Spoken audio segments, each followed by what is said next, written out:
So, good morning, everybody. I would suggest that we are starting, even if there is still some people waiting in the queue in the entrance. But not only our group is providing today hearings or conference or small workshops, but that is normal that during the groups week, several groups and members are organizing certain meetings here, so the queue for waiters to come in is long, but I suggest, as time is money, as we are saying it in Germany, we have to use and to be effective, and therefore I would suggest that we are starting. So, good morning, everybody. This is the second time that our group, the GUE and GL group, is providing and has invited to a meeting to exchange views on the state of play on the negotiations on the transatlantic trade and investment partnership, the TTIP, and is seeking for synergies in our campaigns and struggle against the largest free trade and investment agreements of all times, together with at the same time, in parallel way, going on negotiations on the Trans-Pacific Trade Agreement, the TTIP. We are speaking about a bloc, a trading bloc, an economic bloc of almost half of the worldwide trade and investment flows. And as you all know, one of the key arguments of the protagonists of the TTIP is that we will bring milk and honey to everybody in Europe and, as I would say, also in the US. So it is not an American attempt towards Europe, but maybe we have also to go into details. It is also a European attempt towards the United States. So it is a joint effort of certain groups of interest. And that's why we wanted to know more about the substance behind this argument, milk and honey for everybody. We have asked the scientists of the Vienna-based Austrian Research Center OFSE to produce an assessment of the assessments referred to by the Commission and actually everybody else on the corporate side. I'm glad to announce that today the authors of the study commissioned by GUE NGL are here with us to present the results of their research. And I dare to say this is a document which is not only challenging the issues of the TTIP, but will be supportive to our case. I'm also very much looking forward to our second panel today, in which representatives of the NGOs, networks, movements will share with us information on their recent campaign efforts and deepening analysis of the negotiation goals. Once again, I'm very impressed by the networking capacities of the civil society. And I would say that the public attention to the TTIP in that moment is most of all linked to these activities of the civil society. And the reactions by the Commissions are a sign that something is really on the move here. And the third issue, we want also to make a strong effort to improve on the networking between left-wing parties, the elected representatives in the parliaments and the civil movements. And I can report to you that yesterday I had a meeting with representatives from the German Cities and Villages Federation, who have produced their own approach in the land Brandenburg towards the consequences of a probably concluded TTIP on the situation on the municipal level. And it was very interesting to hear what they are expecting from the work of parliamentarians at the various levels in the Bundestag in Germany, in the European Parliament, and also at the level of the Landtags in Germany. And the capacities we have in Parliament to address the questions arising from the movements directly to the governments are an important instrument, a tool as I would describe it, and can lead to increased media attention for our shared arguments.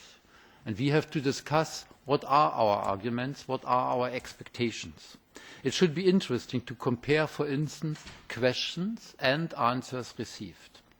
We all notice that due to our joint pressure, the Commission has now put a consultation on ISDS, on TTIP, or in the TTIP, to the public domain. 3 months from the day of the publication. It means the English version is already online. It means on the 21st of June there would be the deadline for giving feedback to the Commission.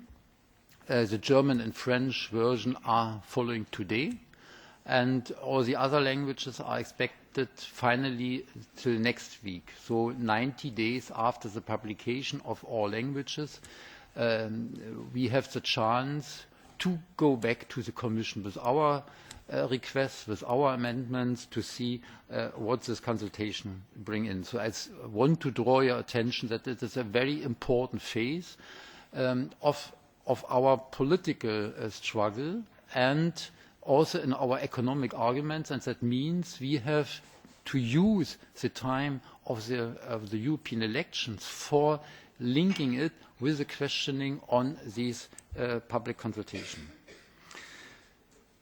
And this publication, this public consultation is the first success. I also would say that let us make good use of today to make sure that the Commission will receive a lot of public responses. Let us use also our options to bring the same attention to other crucial aspects of the TTIP, and that I want to include the CETA negotiations, in particular the regulation or the regulatory cooperation. On the 19th of May, the next negotiation round, the 5th round, will start in Washington, followed by the 6th round in end of June, beginning of July in Washington again. This time we have been promised concrete text on horizontal regulatory issues as well as on the labour rights aspects. It is our task to intensify the public debate in order to influence the talks in the back chambers at an early stage. People are beginning to understand the so-called new generation trade agreements are having a direct impact on all aspects of their life and livelihood. And that's why I say very often that accompanying the TTIP negotiations, we should also say and to bring forward the idea how we want to live, how we want to produce, how we want to consume. That is on the stake of the core of the negotiations, and that must be answered by the citizens in all 28 member states as well as in the United States. And you know, we have discussed it in the first workshop linked to that in the end of last year, when we said, yes, there is for the first time a joint working group of the trade union network, the trade unions from the United States organized in the IFL-CIO, as well as of the European Trade Union Congress. The debate about TTIP and the CETA is a debate also about sustainable trade patterns that we need to develop to replace the current trade policy agenda. What we manage to achieve regarding TTIP will directly influence all other ongoing negotiations as well, with Japan, with the Mercosur countries, with certain member states of the ASEAN, with China, just to name a few. As much as TTIP is intended to be the blueprint for future international trade relations, its defeat would set an example as well. It is not enough to defeat ISDS and TTIP. We need to get rid of all existing agreements with an ISDS component. South Africa and other countries gave us an example. Let me conclude by expressing my hope that our today's workshop will help us to further advance our cooperation in the task lying ahead of us. By that, I want to give the floor to Mr. Ratzer. Once more, welcome to us, and also Mr. Arnim as the authors of the study. and to go directly into the core of the main first panel. And thank you for presenting us your study. Okay, thank you very much for the invitation. It's a pleasure for us to be here and present our work to you. We, that is myself, Werner Ratzer from the Austrian Foundation for Development Research in Vienna, and a team of 5 colleagues. With me here on the panel is Rudi von Arnim from the University of Utah in the United States. We had also 2 researchers from ÖFSE in the team, and as a academic advisor, Lance Taylor from the New School University in New York. Our task was threefold, I would say. We were given the objective of providing a detailed overview on the projected benefits of the TTIP studies which have been commissioned by both the European Commission and other institutions. These were in particular 4 studies: ECORIS study 2009, a study commissioned by the European Commission, which was the first study to provide a comprehensive effort of quantifying non-tariff measures, which were then the basis for the simulation exercises in later studies. In particular, the study by the Center for Economic Policy Research, which was published on behalf of the Commission in 2013. This was the second study we scrutinized. The third study was a study by a French-based research institute, CEPI, and the fourth study was a study commissioned by the Bertelsmann Foundation in Germany and researched and published by IFO, the Munich-based research institute.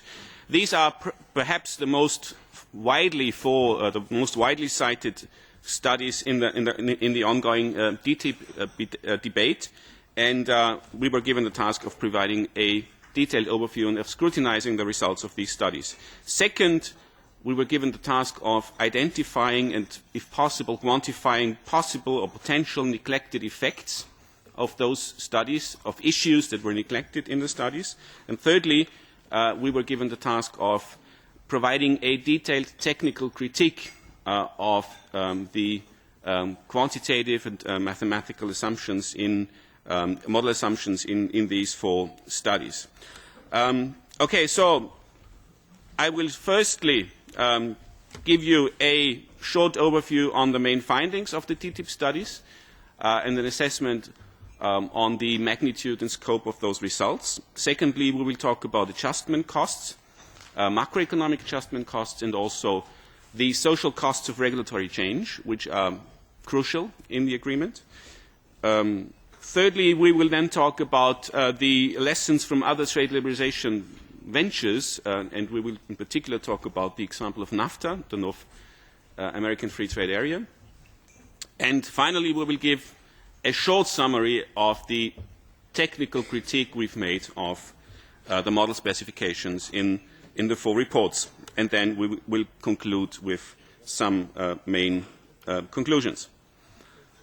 Okay, what are the main findings of the 4 studies? Basically, we have to acknowledge that the studies, that 3 of the 4 studies are quite similar, both in terms of the used methodology and also in terms of the magnitude of the results and the kind of results they produce. These are in particular the studies by ECORIS, CEPI, and CEPR. A different animal, so to say, to some extent, is the Bertelsmann study, because it rests upon a different methodology and it also comes to some different results. So we'll talk about that in more detail in a minute. In general, one has to say that all the projected benefits of TTIP in terms of household income, in terms of export growth, in terms of GDP, are small. There is no study that really would report in macroeconomic terms speaking large results. Let me give you a short overview what I mean by small in terms of the results for some indicators of particular importance. Trade flows. What about trade flows?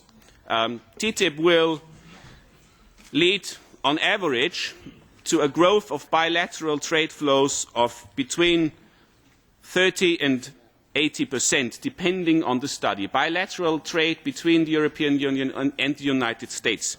What does that mean in terms of the growth of total exports from the European Union to the United States and vice versa? That means an increase in total trade flows between 5 and 10%. When one considers that extra EU trade with is perhaps 10% or 11% of European Union GDP, and more or less the same size in the case of the United States, you will see that trade is, as measured against GDP, of limited relevance in terms of the macroeconomy. So an increase of total trade flows of 5 to 10% is small. What about the main findings of the studies in terms of the growth in household income? We're talking again about very small changes. We have also to take into account that we are talking about changes that are going to materialize over a period of 10 to 20 years in all of the studies. So they are meant to be long-term changes. In the long term, we see a growth of GDP or real income of between 0.2 to 0.5%.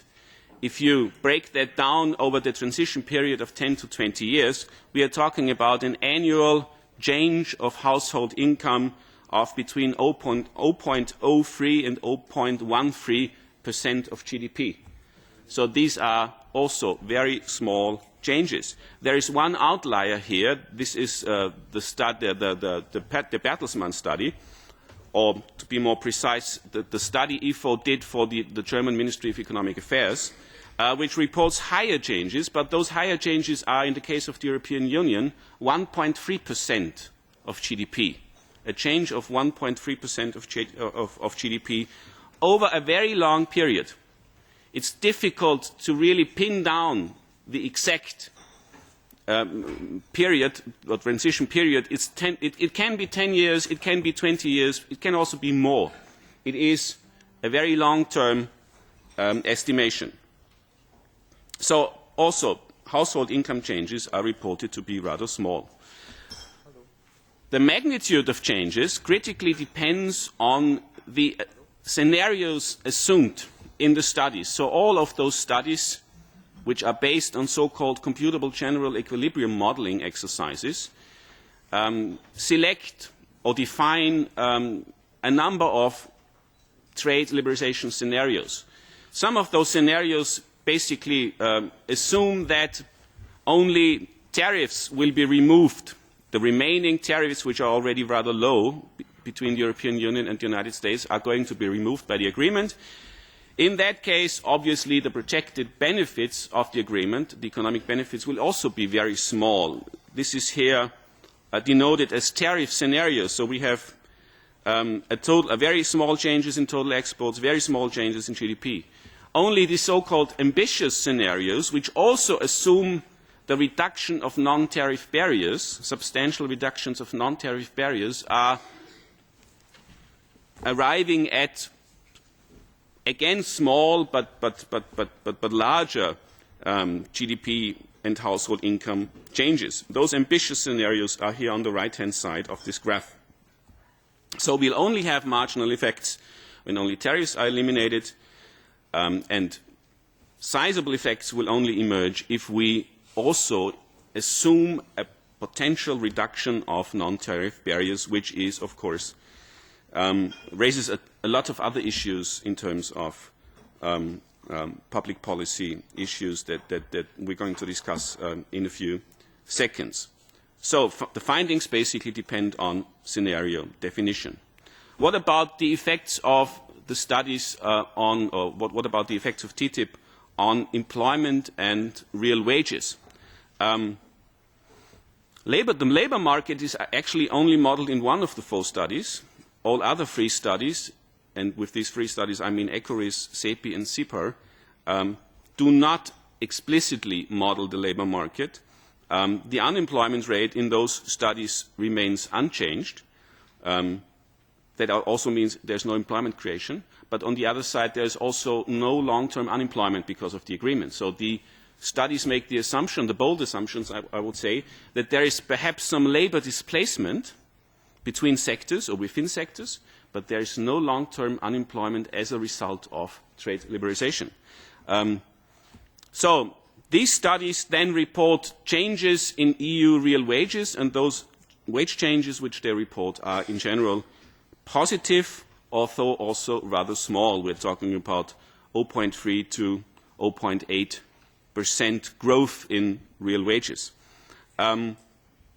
So that is the story that 3 of the 4 studies tell. The Bertelsmann study is different in that it models the labor market explicitly.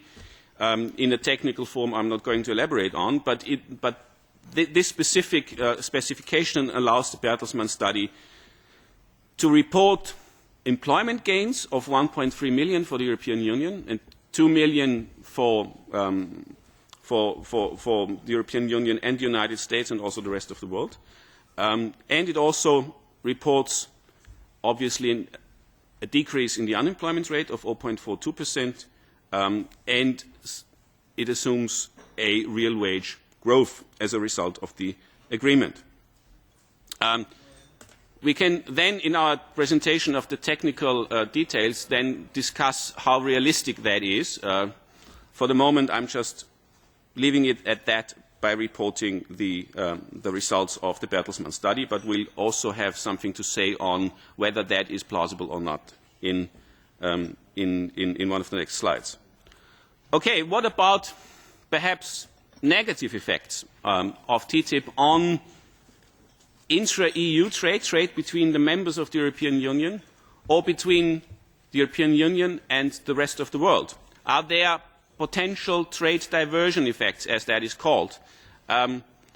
Here, the interesting thing is that 3 studies report trade diversion effects within the European Union, between the members of the European Union. So, depending on the report, the size of these effects is different.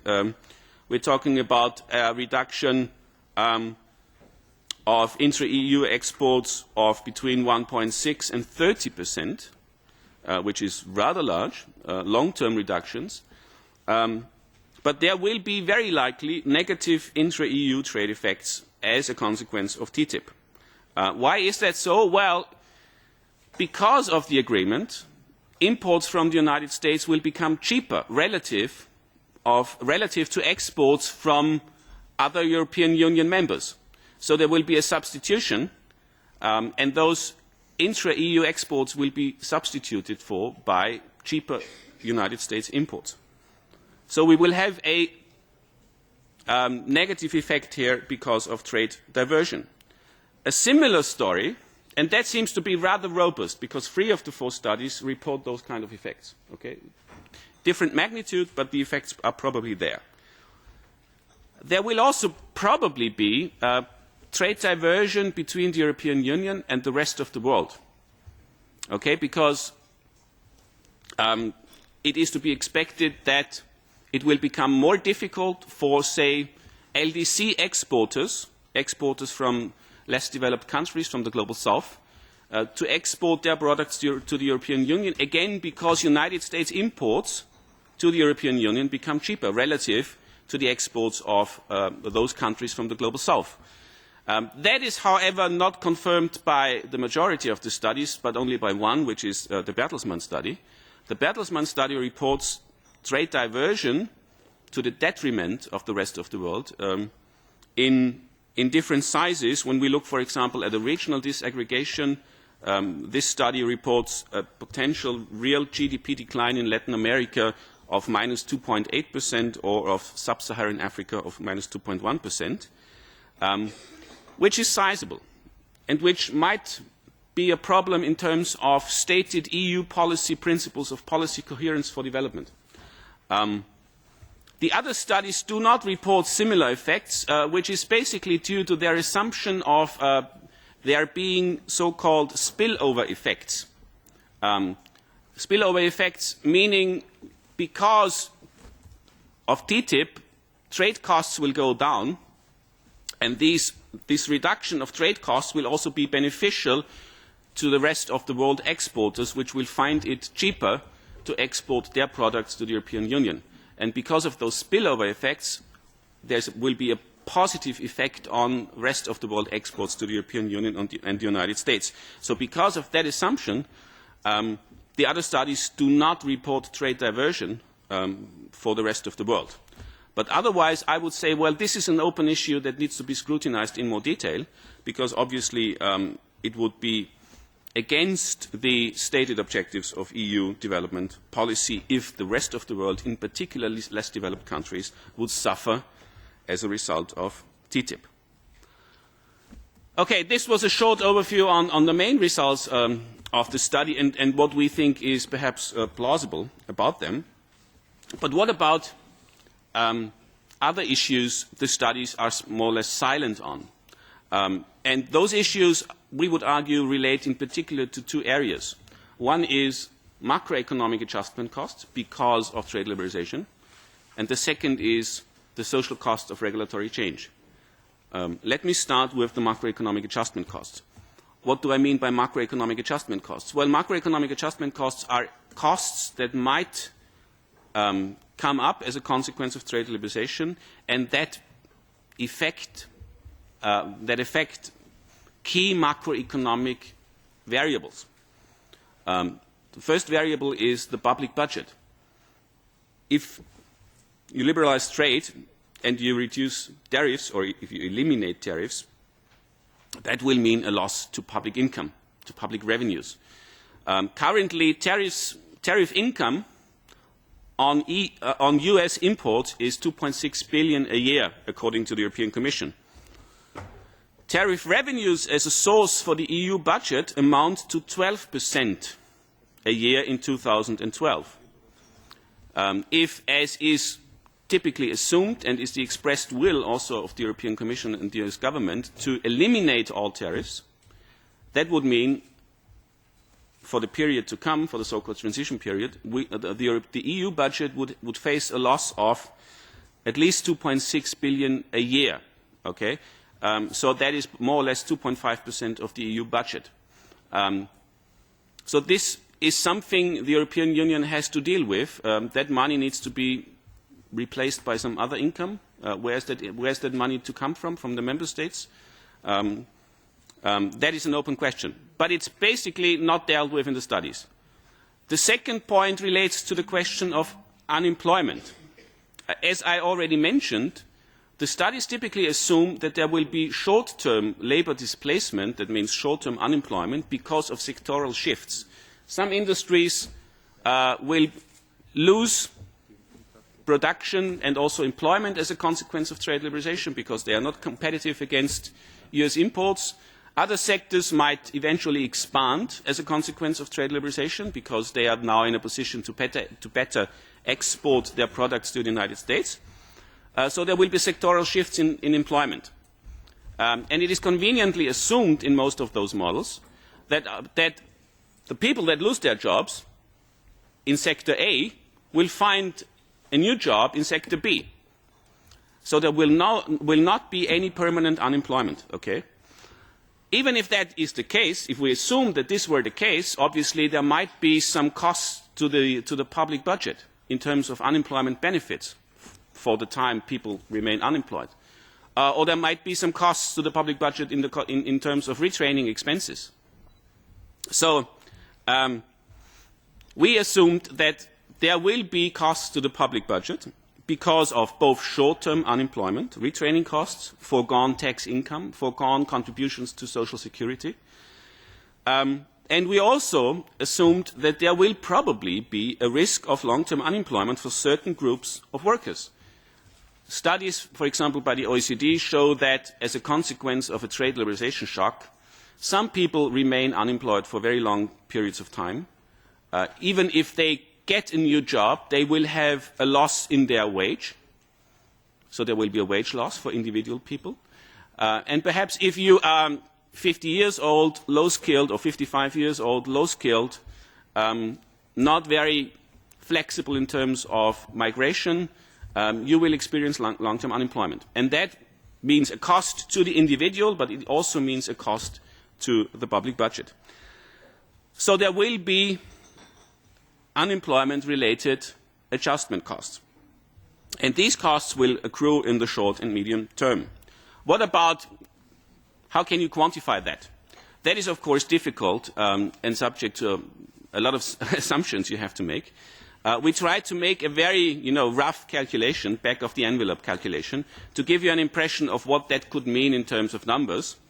If you look at the loss of public revenue because of the tariff losses, the tariff income losses, we would argue that over a 10-year transition period, the European Union would lose between 20 and 36 billion euro over 10 years because of the loss of tariff income. When you look at the costs of unemployment, we would argue that there will be costs for unemployment benefits that, depending on the number of unemployed you assume, we assumed a lower bound of 0.4 million and an upper bound of 1.1 million. That numbers are taken from the CEPR study. If you assume these kinds of short-term unemployment numbers, you come up with a cost for unemployment benefits of between 5 and 14 billion. We also assumed in our calculation that 10% of those unemployed will remain unemployed for a long time, for at least 5 years, given the academic literature on the effects of trade shocks. If you account also, and we also discounted that into our calculation of those numbers, 5 billion to 14 billion. And of course, there will also be a loss to tax income, in terms of tax income and in terms of social security contributions of those unemployed persons, for the budget of the member states in particular. And we provide here a rough estimate of that aspect of between 4 billion and 10 billion euros. So we would expect, in a very rough way, adjustment costs, macroeconomic adjustment costs, in the order of 32 to 60 billion euro over a 10-year transition period, or in annual terms of 3 to 6 billion euro per year. Here we exclude retraining costs, and we exclude any possible wage reductions of re-employed persons, because that is actually very difficult to estimate. This is very uncertain. But even if we exclude that, we come to numbers here which are certainly not negligible and which should be taken up by policymakers. Okay, the second aspect of those aspects which were more or less left out of the picture in the studies relates to the social costs of regulatory change. What do I mean by that? Well, typically 80% of the economic gains from TTIP accrue from the reduction or alignment of non-tariff barriers. Non-tariff barriers meaning wages, laws, regulations, technical standards behind the border measures, as that is called in the academic literature. And that is rather straightforward, because since average tariff rates are already very low, around 3% between the United States and the European Union, any sizable economic gains need to come from the reduction of those non-tariff barriers, which are a cost to doing business. The way these costs are fed into these studies is via an effort to quantify the tariff equivalent of those non-tariff barriers. So you have to, so the TTIP studies, in particular the ECORIS studies of 2009, makes an effort of quantifying the effect of reducing those non-tariff barriers. That's the way, very roughly speaking, how that is done. The problem here is that all those studies, in particular ECORIS, assume that this reduction or alignment of non-tariff measures can be done without any social cost to society. So you reduce non-tariff barriers, and you assume, okay, that is cost saving to enterprises, that will have a positive effect on trade. But on the same hand, you assume also that this reduction will not lead to any change in the quality of regulation. And thus, in the stated public policy goals, those regulations should serve. That is problematic from our point of view, because obviously regulation is welfare enhancing. It serves public policy goals and corrects for market failure. So NTM reduction or alignment might result in social costs, unless the reduction of a certain regulation is compensated for by other equivalent measures. But that is typically not foreseen. So, what about these social costs? These social costs are difficult to estimate, that's for sure, perhaps also in some cases impossible to measure, but it is the other side of the coin. If you want to do an analysis of the economic effects of a reduction of non-tariff barriers, of the elimination of a certain law, a certain regulation, or of the harmonization of a technical standard, there is a cost saving to the enterprise, but on the other hand, potentially at least, this specific regulation has served a certain public policy goal. So if you reduce that regulation, or if you eliminate that regulation, what about safeguarding that public policy goal? Okay? So there's perhaps, because of that regulation, there's a benefit to society. And if you eliminate that regulation, that benefit to society will be withdrawn, or there might be a social cost to society. That social cost side is not reflected in the analysis, okay, of all those studies. And that is problematic. So TTIP results crucially depend on NTM reductions, and they depend particularly on NTM reductions in sensitive sectors. In order to report positive welfare changes, the TTIP studies assume what they call actionability, high actionability. That means the possibility to eliminate certain regulations. And they also assume substantial reductions of NTMs in sensitive sectors, for example, in food and beverages, or in chemicals, or in pharmaceuticals and cosmetics. Okay? In these sectors, a high actionability that means a high possibility to eliminate NTMs is assumed. And they do not account, on the other hand, the concomitant negative changes in regulatory quality, and thus the social costs of that reduction or elimination of NTMs in those sensitive sectors. So this is a major problem in the methodology applied by in particular ECORIS, in their effort to quantify NTMs. The second problem is, as we see it, that NTM quantification crucially depends on a biased survey. ECORIS has conducted a business survey asking more than 5,000 companies on their perception of NTMs in EU-US trade and vice versa. So only business representatives were asked. And if the answers of those business managers were not sufficient in terms of quantity, then some business-related experts and regulators were asked.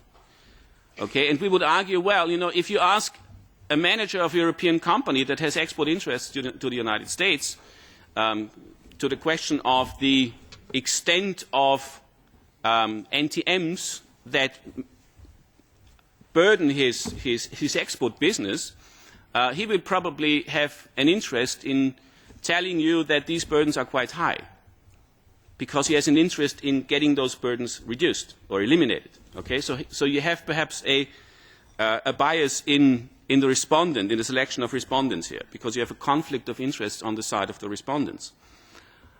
That's the one thing. Okay. The other thing is that other stakeholders were not consulted in the business survey, or were not consulted as experts, be they trade union experts, be they consumer group experts. So also the selection of respondents in establishing an estimate of the of the NTMs, of the non-tariff barriers, is, from our point of view, biased in those studies and biased upwards in order to produce a high level of NTM tariff equivalent. Okay, last point. I'm already over my time. What about foreign direct investment? You know that investment is included in the agreement. There are very contentious issues here relating to investor-to-state dispute settlement, etc. I just wanted to draw your attention to a couple of points here. First, to the definition of investment. When you look at the definition of investment, in other similar agreements, in particular CETA, you will realize that we are not only talking about foreign direct investment in terms of long-term oriented investment in setting up businesses abroad, but we are also talking about short-term investment, so-called portfolio investment, that is investment that is spent for speculative short-term reasons. That is also included, most likely included, in the definition of investment, also in TTIP. So we are talking also about here, we are talking about short-term and speculation-driven capital movement. Okay? And that is obviously perhaps some kind of investment we are not so keen about, and which we have to take into account in terms of its effects on the capital account, on the balance of payments, which is not reflected in the 4 reports scrutinized.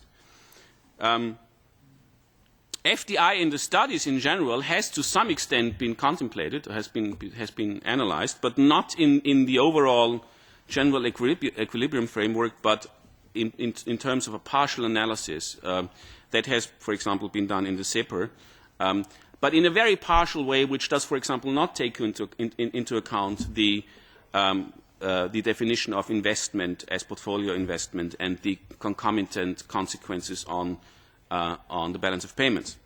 A last point on investor-to-state dispute settlement. Obviously, investor-to-state dispute settlement is a big issue. We will see 2 kinds of adjustment costs, if you want, or long-term adverse effects of ISDS, if it were to be a part of the agreement. The one is a threat effect. If ISDS is in the agreement, companies might exert a threat effect upon governments in terms of regulation or in terms of preventing regulation. The second effect is if a government is sued before an investment arbitration mechanism and found to violate the treaty obligations and compensation payments have to be made, that compensation payments obviously also count as costs of the agreement financed by taxpayers, basically. So there is a second there are 2 mechanisms here which I think are relevant: a threat effect in terms of preventing future regulation, or in terms of influencing future regulation in the interest of business, to the detriment of, say, perhaps public policy goals, and the compensation payment effect. Okay, so far to adjustment costs, and I now hand over to Rudy, which will talk on NAFTA. Thank you. Pleasure to be here. Since we've covered a lot of ground already, and we want to make sure that we have time for discussion, I'll try to be short and focus on the main issue. The main issue, which is why I am here, is to talk to you about the models a little bit. So, what are these kind of models that are used for the assessment of these free trade agreements and in these debates? The first point to make here is really that they have a long history. We have Lance Taylor here on this study as an advisor for a reason. He was my PhD advisor as well. But aside from that, he was in the late 70s a main figure in inventing these kind of models. He and Sherman Robinson generally are credited with coming up with this type of analysis. He did this work at the World Bank in the 70s, when the World Bank arguably still had developmental goals and progressive economists and pursued progressive policies, at least to some extent. And so they've been around for a long time, and they change with the times. So in the 70s, when they were first put up, they had a progressive bend. And with the Reagan-Thatcher revolution, and as academic economics turned more conservative, these models have followed. And so what we're seeing now is the latest reincarnation of these types of models with a quite conservative bend.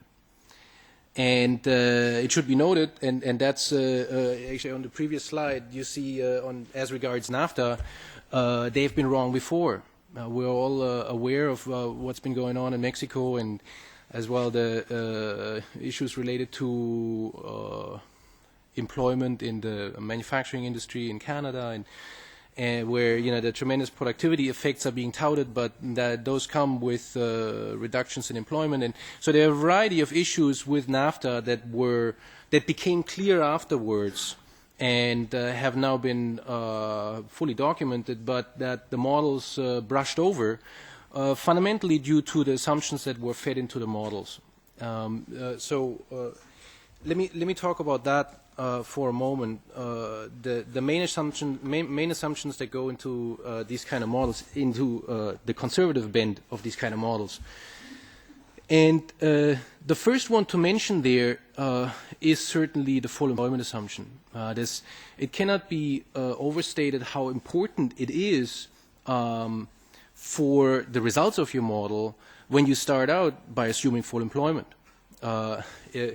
Anybody who has had any econ education, there's this thing called the production function, and the production function basically combines various inputs to produce output.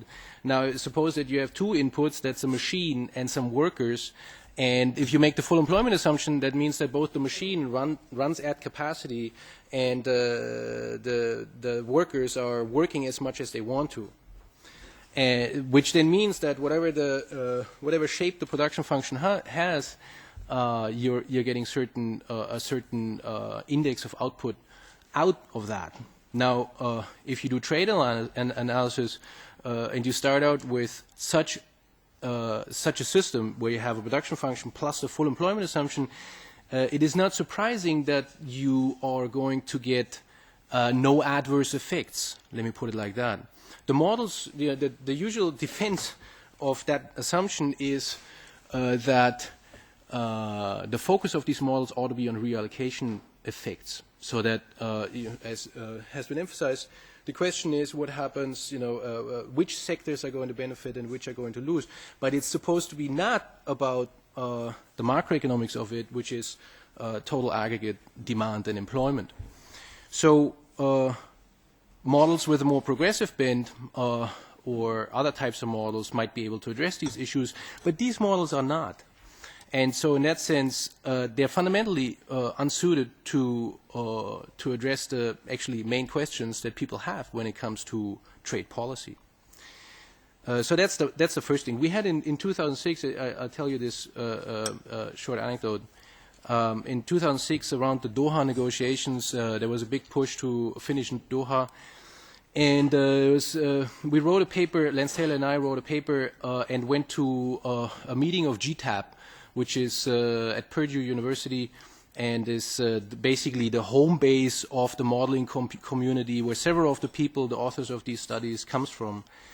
And we had a session where we were comparing these kinds of models. And so we presented a model that had these kind of macroeconomic questions at the center. We wanted to see what happens to demand and employment. And we had an interesting discussion. And on the way out, one of the World Bank senior economists said to me, "Well, once you start thinking about these issues, you open Pandora's box. You don't want to do this. The purpose of these models with these assumptions is, in fact, to not talk about employment." And so I'll basically leave it at that. Maybe the other point is to mention as well the price elasticities.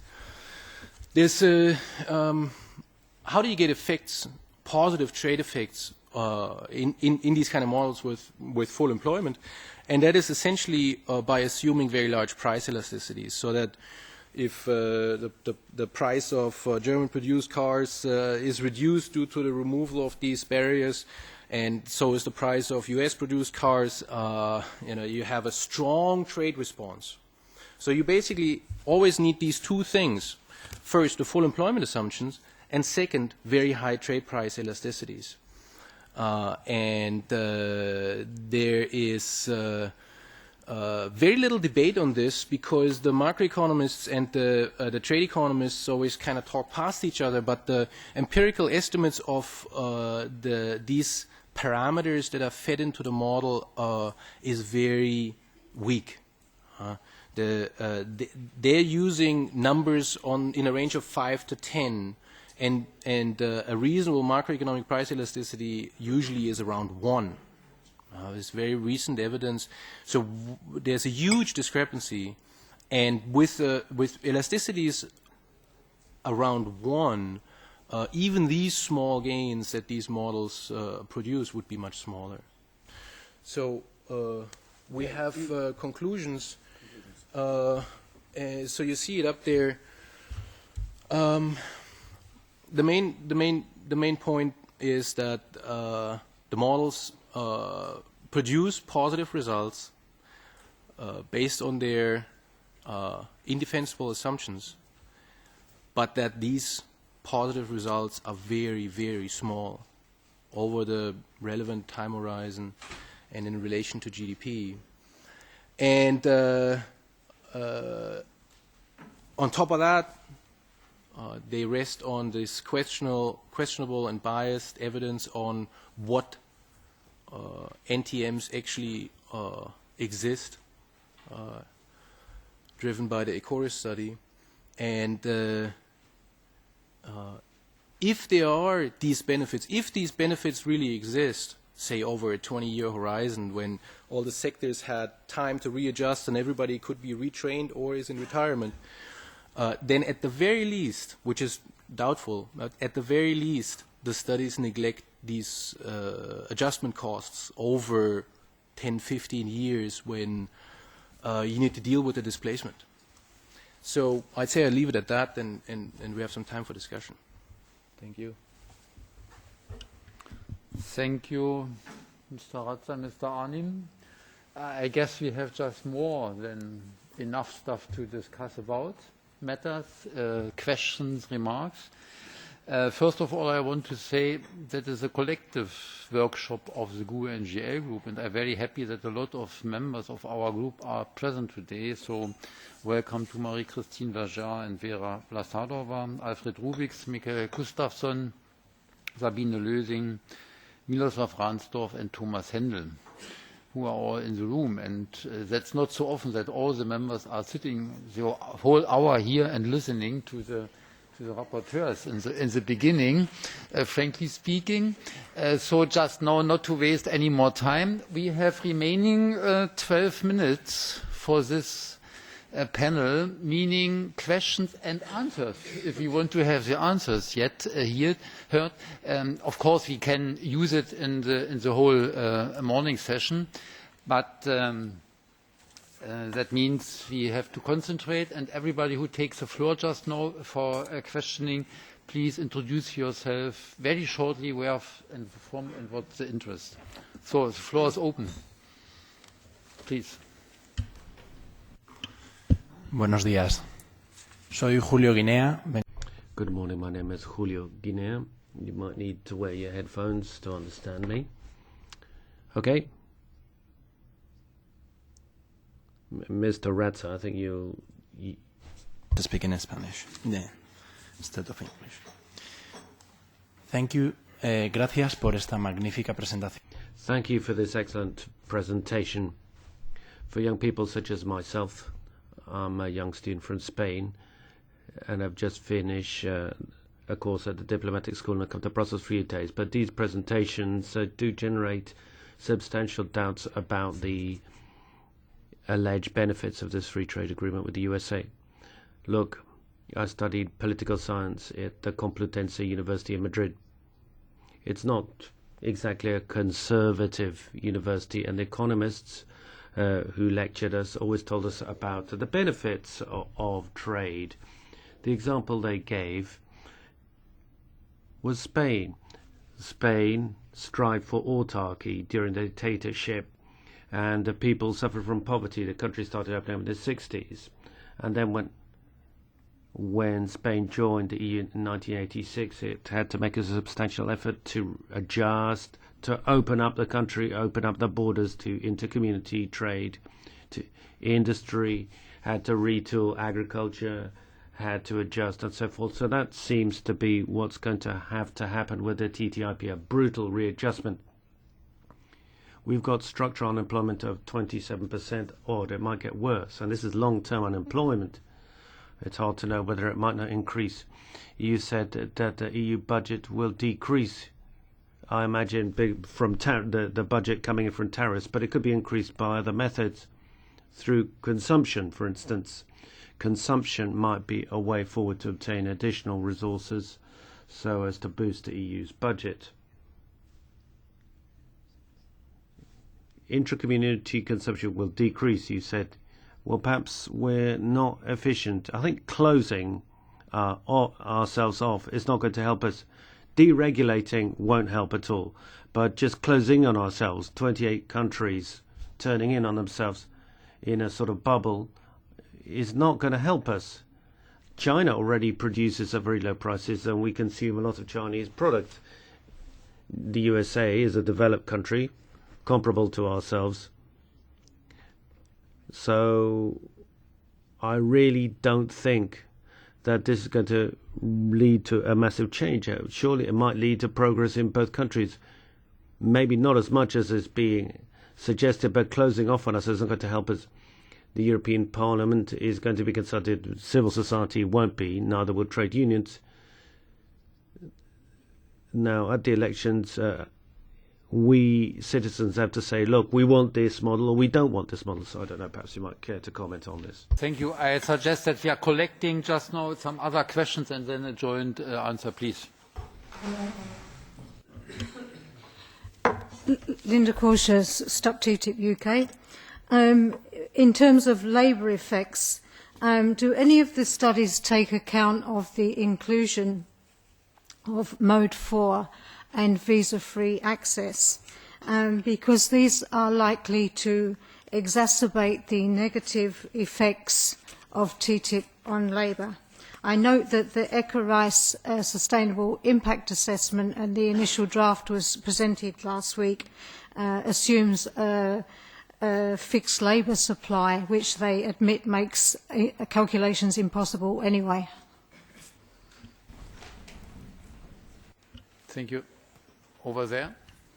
I'm Mariano Llosa. I'm an independent trade policy advisor. I wanted to understand something about who will win and who will lose within Europe. From what I understand, the analysis of this study is an overall analysis. At the same time, it says that some sectors will experience displacement.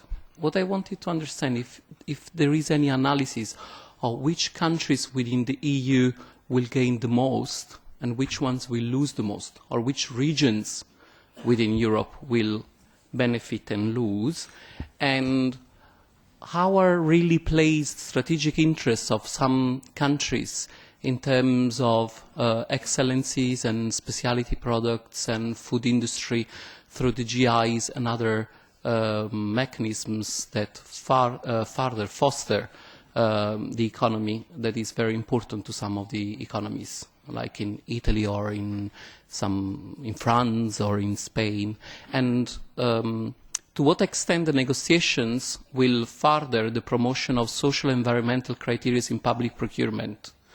So a lot of European cities and regions are part of the fair trade procurement mechanisms where they can integrate social and environmental criteria in their public procurement bids. To what extent these negotiations will allow this or will undermine that? Thank you. Thank you. Mikael? I will also speak in Swedish.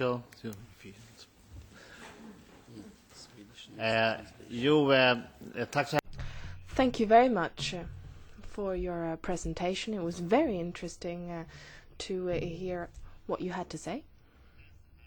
And when you read all this information, you see that it's very clear that when the Commission says that this will be a great advantage to us for different reasons, and when then right-wing parties in countries such as mine say that this is an incredible deal and we have to go through with it because it is so important, then really they don't have anything to base that on. We know that. Now we can also see that based on science. There is no real evidence that this will benefit us. So the question remains, why is the Commission then doing this? Why is the Commission trying to promote this? What is the underlying reason?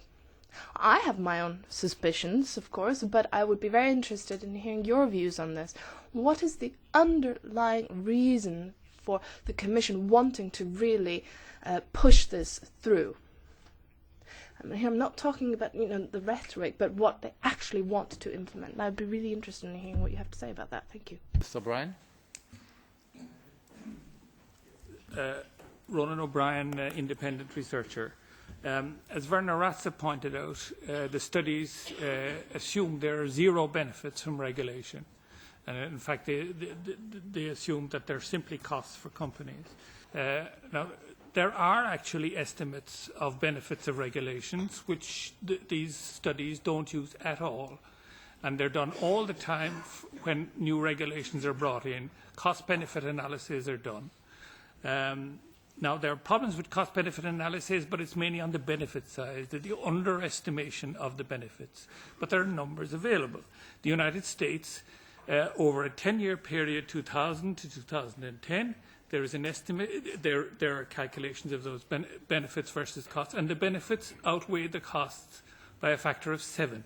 So the benefits are 7 times greater than the costs of the regulations, according to the official US figures. So if there is a competition between regulations at different levels, you will almost inevitably get a race to the bottom. So these figures, which are very large, indeed, if you were to take climate change figures into account, the Stern report said 5 to 10% of GDP every year would be lost. So, I mean, these tiny benefits that have been put forward are minuscule relative to the huge costs that could be benefits that could be lost, or costs, if you put it the other side of the coin, if regulations are reduced.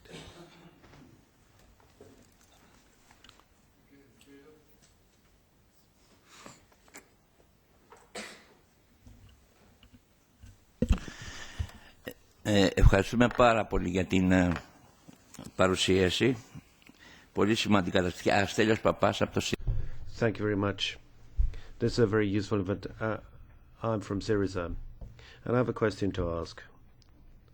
I think that the studies you have run by us are pretty critical, but they seem to overlook the democracy and peace angle, that aspect, in the models used.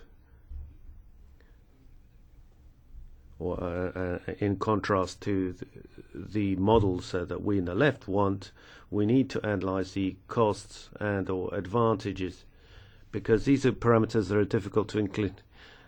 But for all that, I think we should try to incorporate them into studies. Please, take the floor. Good morning, everybody. Thank you for the study.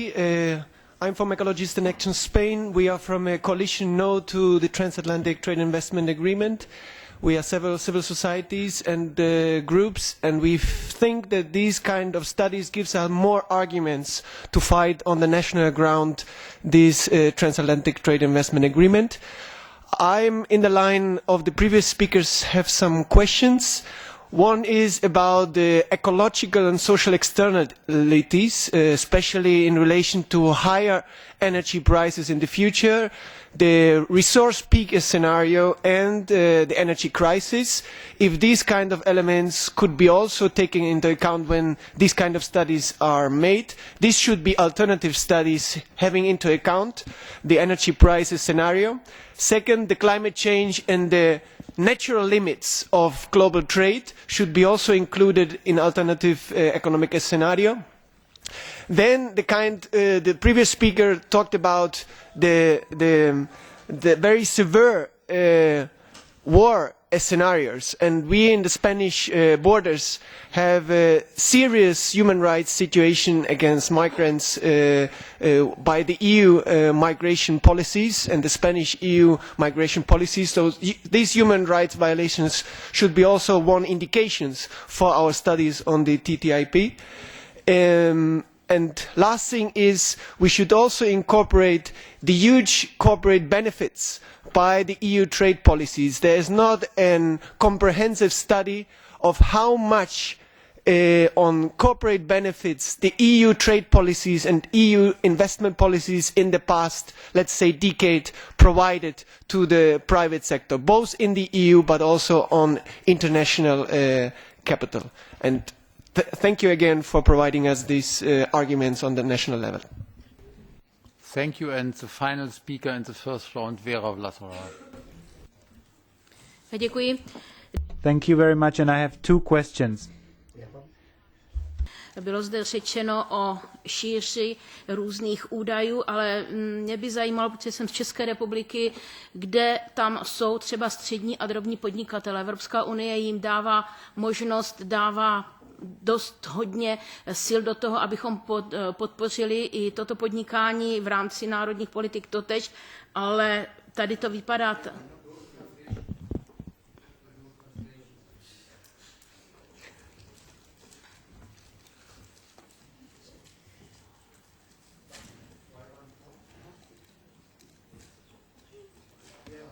Yeah? Yes. Mám dvě otázky. Yes, so I have two questions. Yes? I have two questions. Number one, support for medium and small businesses, as part of, which is in a big focus of the European Parliament as well as national policies.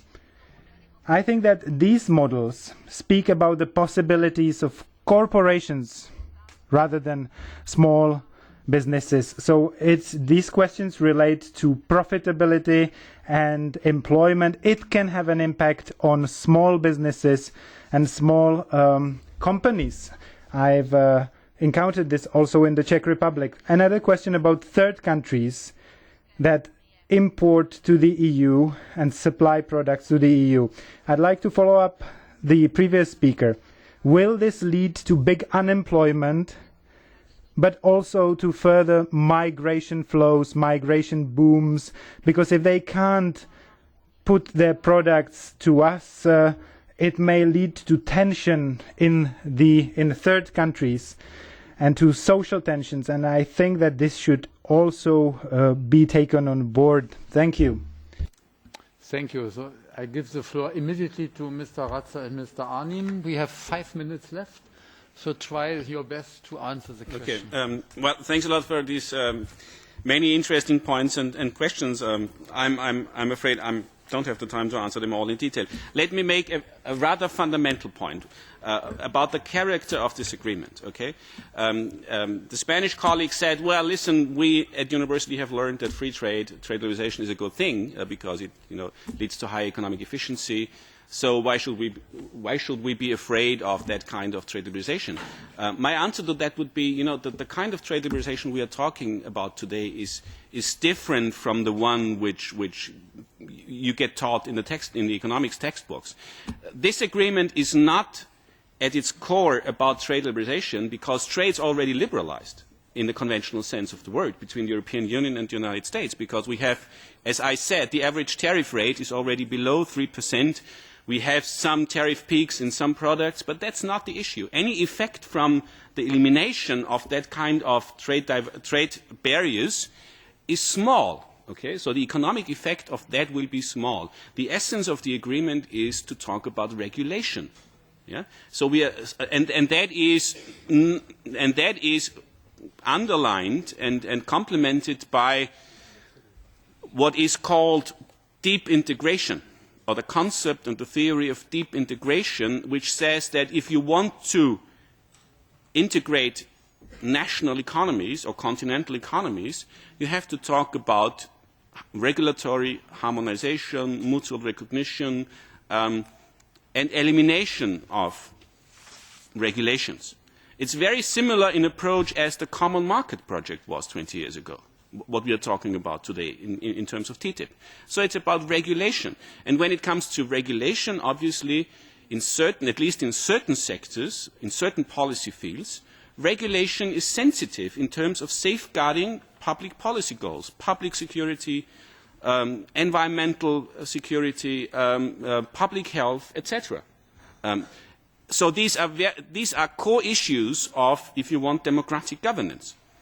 And the core of that agreement is exactly about discussing those fundamental issues of society which relate to regulation in the public interest. So I would say this is the core of the agreement, and that's the reason why so many issues are in the agreement. The agreement is tremendously complex, actually, because we're talking about so many areas of public policy.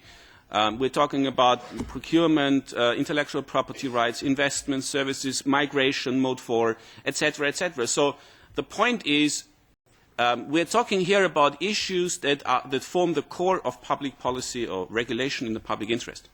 Okay? And the economic gains in terms of trade flows that are to be expected by eliminating the rest of the 3% average tariffs, they are small.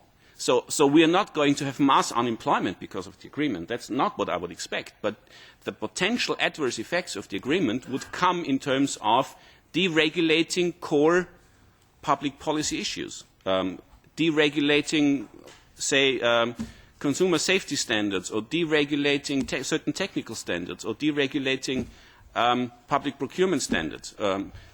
And it would come in terms of making it more difficult in the future for democratically elected bodies like the European Parliament to regulate in the public interest, because regulation is step by step externalized to technical bodies with experts from the European Union and the United States, or some other experts. So I think these are the core issues in the agreement. And that is the reason why I would say, it is to some extent a misnomer of talking about this agreement as a trade agreement.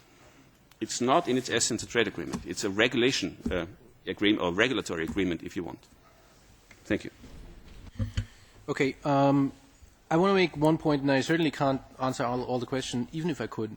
But there are so many questions asked of the kind, how will sectors be affected? How are small companies affected? How are regions affected? Who's going to win? Who's going to lose? And I think it's important to note that these studies are designed to answer these questions. So you're getting a study that, a model with possibly 40,000, 50,000 equations, and it's tremendously complex, and it looks terribly scientific. And at the end, they can tell you that Barcelona is going to lose relative to Madrid. Well, big deal. That's not what this should be about. The question is how the macroeconomic aggregates change. How does demand and employment, how does GDP and employment change in the big picture? And the studies cannot speak to that issue. So you see, obviously I understand that it is important to think about certain regions and sectors and such, but when you get such a study in front of you, the first thing should probably be to check whether they have really looked at employment issues rather than to see how is a certain sector or region affected. It's the full employment assumption that drives everything, and the rest of it are details, so to speak. Thank you. As Mr. Ratzer and me, we have to flew to the press conference on the study. I asked Marie-Christine Verger, who is the moderator of the second panel, just to take immediately the presidency. I would suggest that we have another round of questions and continue with the work of the second panel.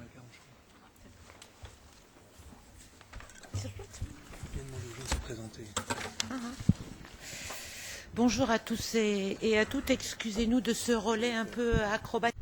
Thanks very much. Sorry about this somewhat chaotic takeover. Let's take another round of questions.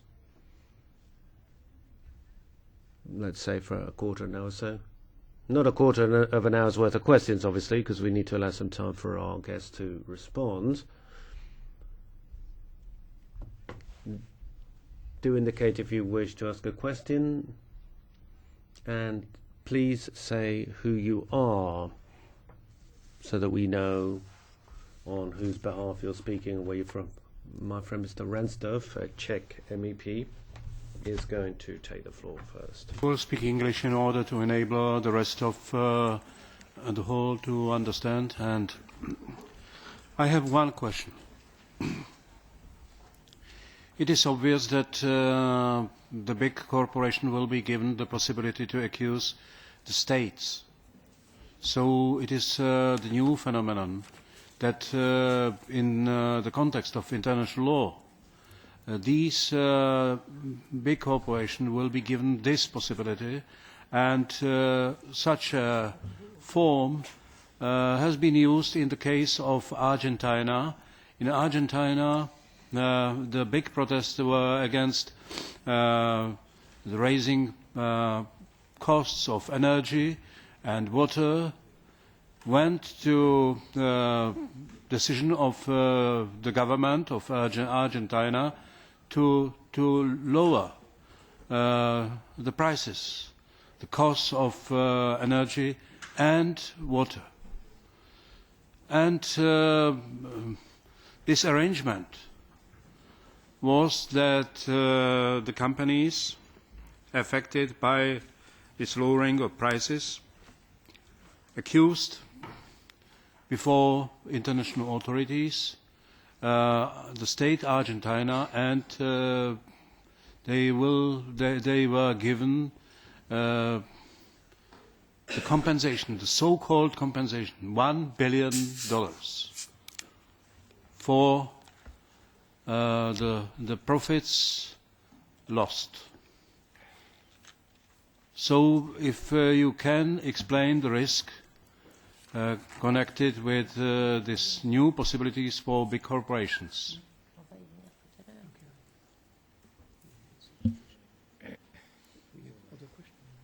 Est-ce qu'il y a d'autres Would anybody else like to ask a question? Je précise que ce thème. This issue is going to be covered in the second round table, by the way. On you go. Sorry for speaking again, but there are no other speakers. An important aspect of this that has not been raised is this question of the strategy behind the deal is to make Europe more competitive to the rest of the world. That's one of the things. The other thing is about perhaps reducing regulation. But the way that it is planned to do it, and it's reflected in the studies, is an imposition of EU-US standards on the rest of the world. That in the Doha round, things are blocked, so they're frustrated with this, so they want to use a combination of the two largest markets in the world to force others to adopt the EU-US standards. Now, this has traditionally not been the position of the EU. The EU has normally gone for global standards under the aegis of the United Nations or wherever, for example, in auto safety standards or whatever. And the US has very often gone on its own path, auto safety standards being an example, but it covers several areas.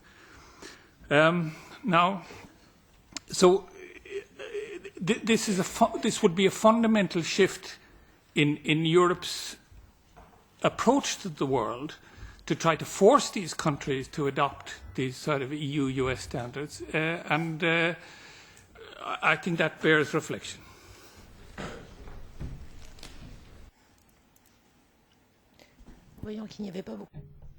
Yes, there aren't that many people here, but that was a question I certainly wanted to ask, because that's something that we're discussing at the moment. I just have one thing to add, a slight nuance here. The EU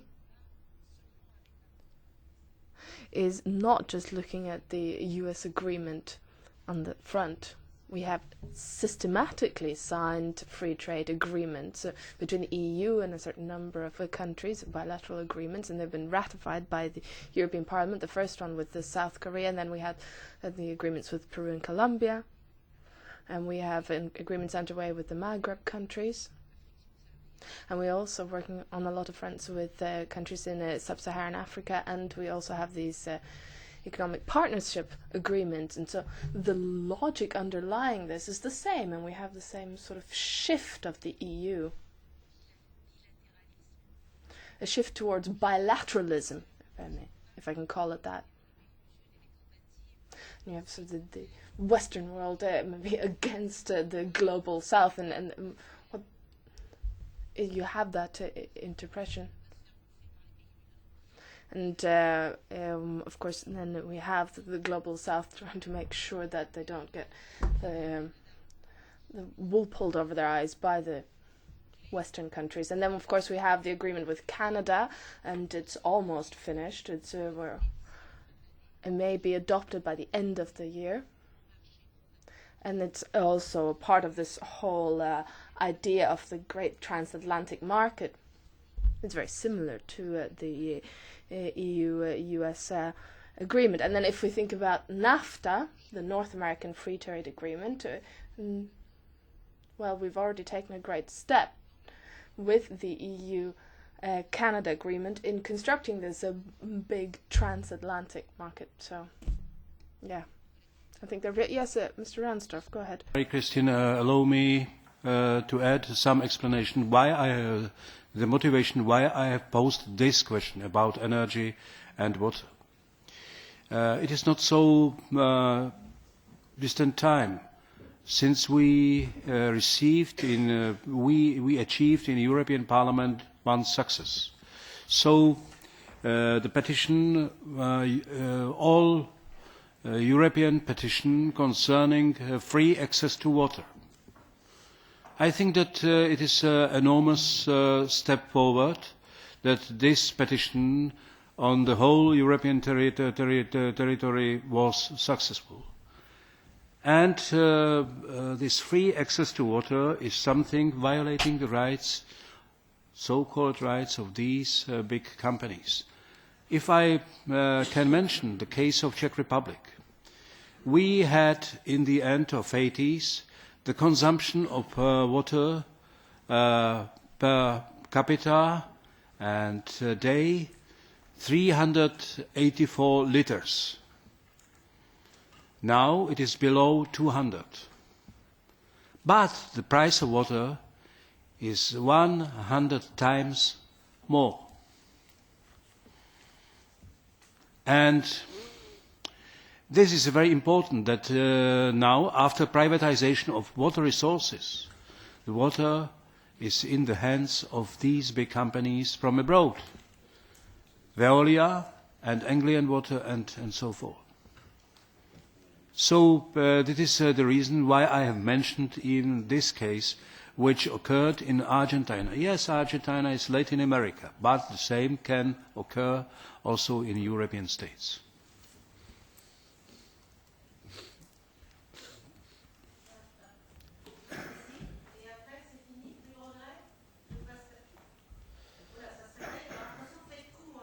Pardon, excusez-moi. Donc, Okay, 1, 2, 3.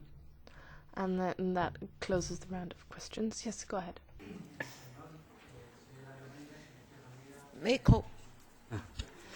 Perdón, voy a hablar en español. My apologies. My name is Edmundo. I'm from Izquierda Unida in Spain. I just wanted to highlight the issue of the common agricultural policy, because that's something we haven't mentioned so far.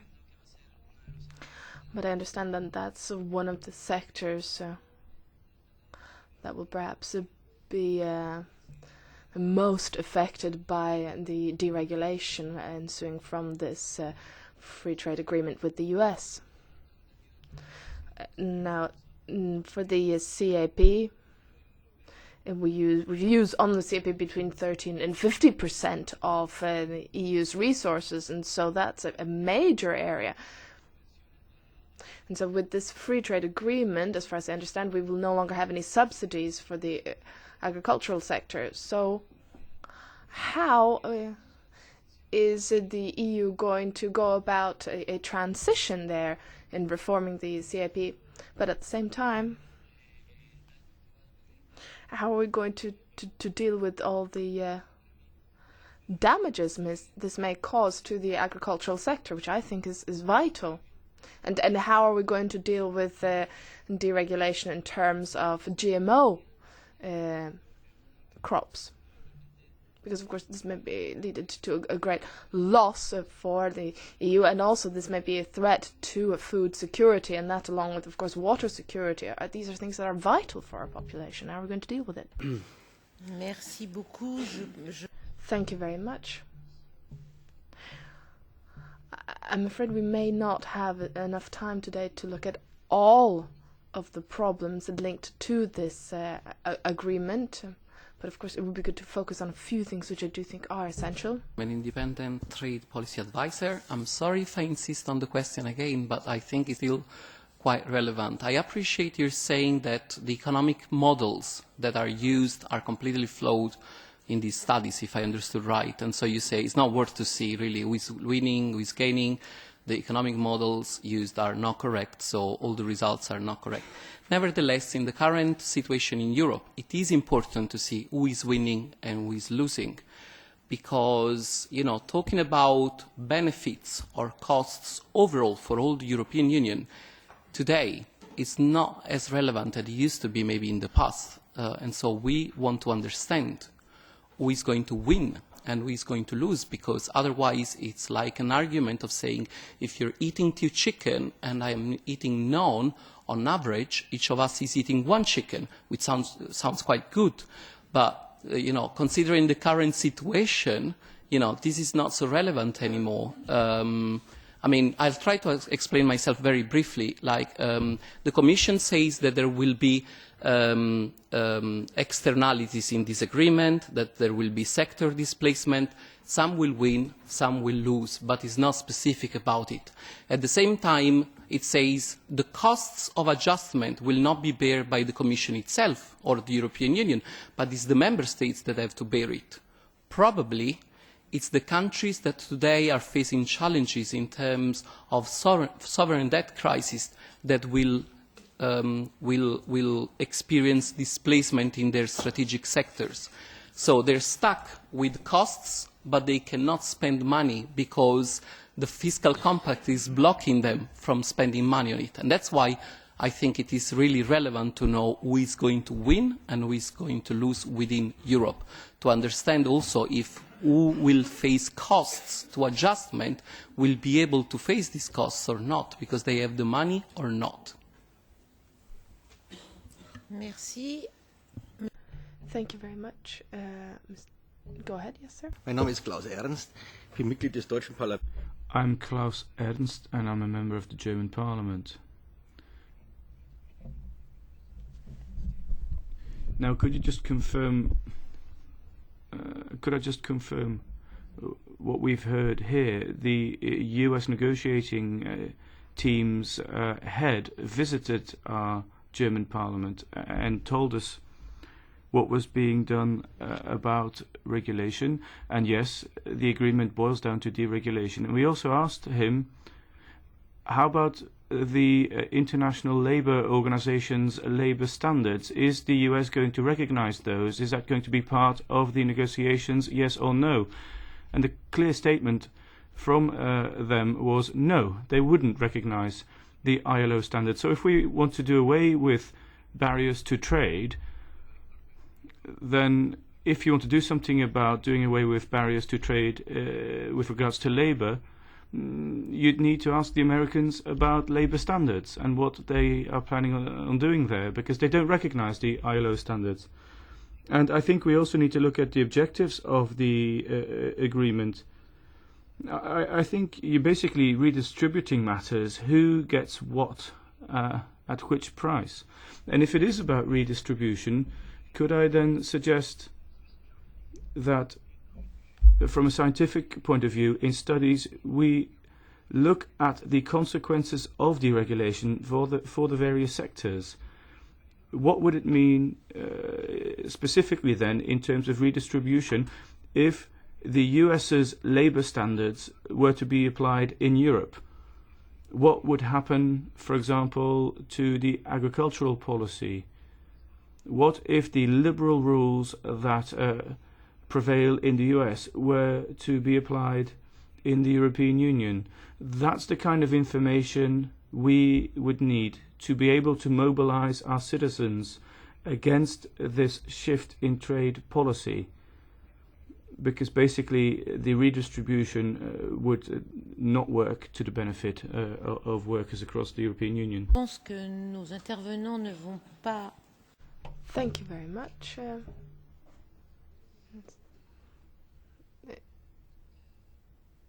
Okay, yes, thank you very much. You now have 5 minutes to answer all those questions so that we can start our second panel. Go ahead. I'll be short. I'm glad I have a little more time to try to answer some of the questions.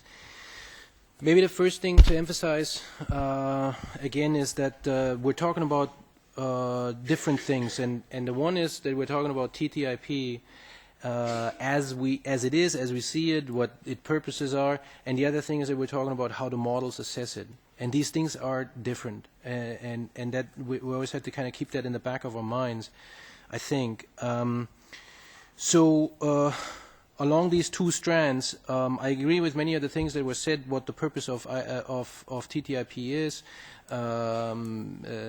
Issues of labor bargaining power and inequality come to mind. The concern is not labor standards and such, and ISDS plays a large role there. The investor-state dispute settlement issue. I agree with the comments made that if you have ISDS in Argentina, you didn't even have it. It went through the to the courts in New York, and some that the money was recouped, or at least a degree, some of it. And if you'd have it, you have all these. You basically give this huge leverage towards large corporations. So we agree on that, and that there is a threat to democracy, and so on and so on. The point that I want to emphasize is it's not in the models. Yeah, so we're talking about a model with a fancy thing with 50,000 equations that does not speak to the issues that we're really concerned with, which is ISDS and GMO and so on and so on. So now, in defense of my fellow economists, it's difficult to do that. The question earlier, how do we bring in issues of governance and democracy and institutions into these technical assessments? It is very, very difficult to do. Mr. O'Brien's question goes in a similar direction. How do you assess the advantages of regulations? Often, if we think we don't want to eat genetically modified foods, it's very difficult to put a monetary value to that. And if you don't, you can't put it in the model. So we're kind of stuck with addressing certain issues in the models. Now,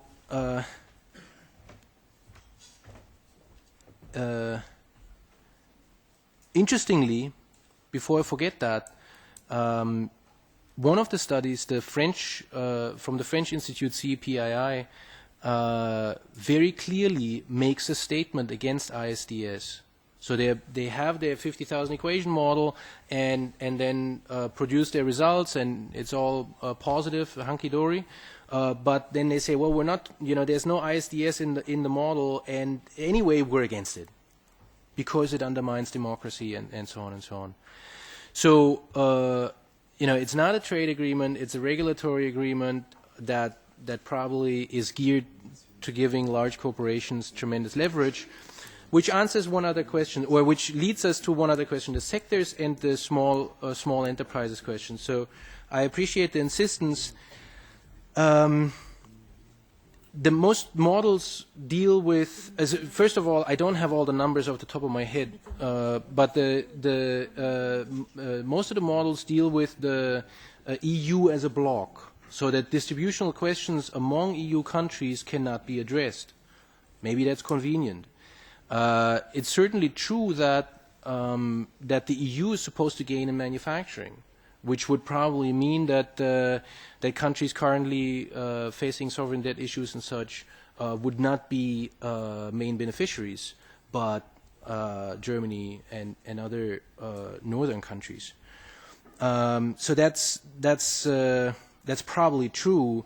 Similarly, with all the discussions that we have about ISDS and so on, maybe the largest benefits could be expected for large corporations, though one of the studies, the IFO study, specifically emphasizes small enterprises as beneficiaries, even though that is rooted in one of their assumptions. The type of model that they use leads to growth of these small companies that then are able to export. So it's built into the model. It's a neat issue to have that. But whether that is really true or not is very very difficult to say.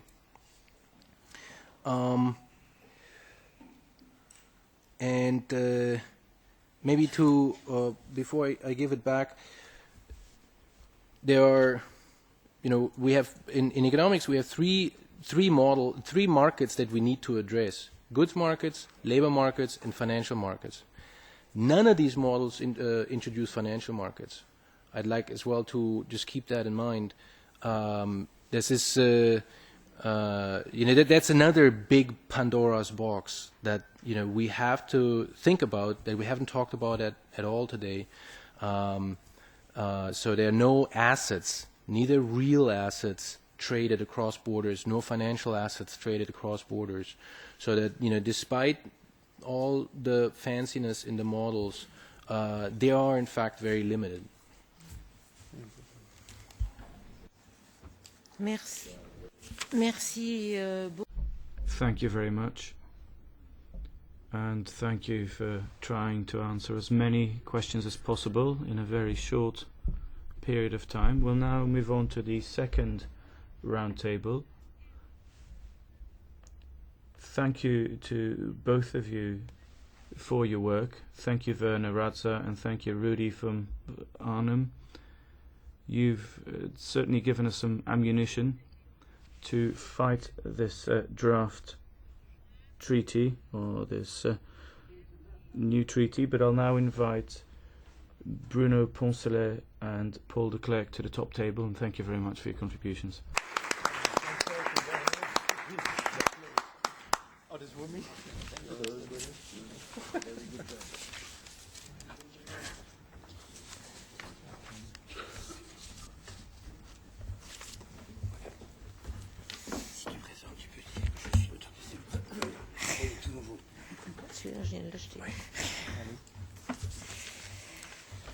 Donc merci à vous deux. Nous allons. Welcome to both of you.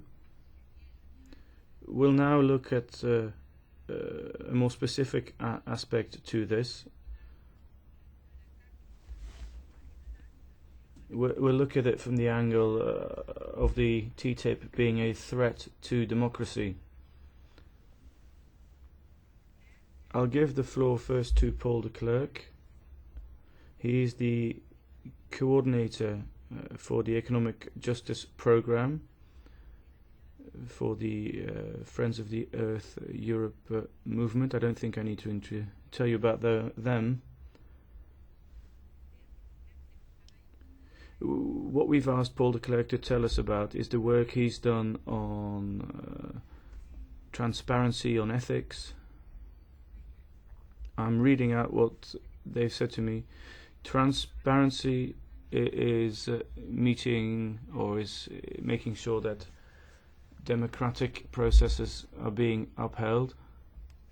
Could you just explain to us what is happening in the fringes to this agreement? Could you tell us what your perspective on the matter is? Thank you very much for inviting us. I'm representing Friends of the Earth Europe, and we have about 30 member groups in different countries in Europe. And I start with a little confession that until a year ago, when the TTIP negotiations were actually announced, that this was not on our radar screen. And I guess that was for a lot of us. The negotiations came as quite a surprise. But we quickly realized that most of the work that we're doing in other areas, whether it's biodiversity or climate change or energy or corporate accountability, transparency, all of these issues are actually at stake with the TTIP negotiations. So we decided in a very fast way that this is actually something we cannot let go. If we do this, then a lot of our other work will become or might become irrelevant. So we decided to make TTIP one of our key priorities for the coming years. And that's what it became. And we have now about 5-6 people in our office in Brussels working on TTIP, and a lot of more people in our member groups at the national level. So I was asked to tell a little bit about what is going on behind the scene, and if you want a very short answer to that, behind the scene, everything. I mean, most of what is being discussed at the moment is going behind the scene and is being completely intransparent, and we don't know what is being discussed. To give you a kind of a joke example, yesterday we were discussing with our communication people in the office what is our strategy for communication strategy for the next round in Washington in May. And we were basically saying, well, if the lack of transparency consists like it is going on now, then probably we can bring out our press releases tomorrow already for round 5, 6, 7, 8 and 9, because our message is going to be the same, because we don't get any real facts, and the only thing that we are basically saying is that the process lacks transparency, accountability, and has a lot of flaws.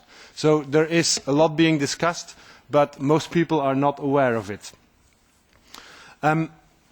It was already said in the previous round, this trade negotiations are actually not about trade, but they're about regulations. And what we see within Friends of the Earth, that this TTIP negotiations are all about deregulation. It's about the regulations, the standards, the safeguards in areas like environment, consumer protection, health, safety, labour, whatever social policy area you mentioned, the standards are at risk in these negotiations. The Commission, of course, is doing a massive, well, I would almost say propaganda effort to counter that.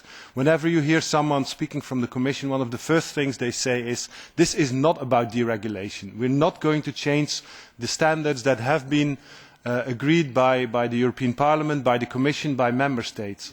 And technically, they are probably right. I mean, the TTIP is not going to say legislation X is going to have to be changed. That's not the way it's going to work. This would be unacceptable because these regulations are agreed following democratic processes.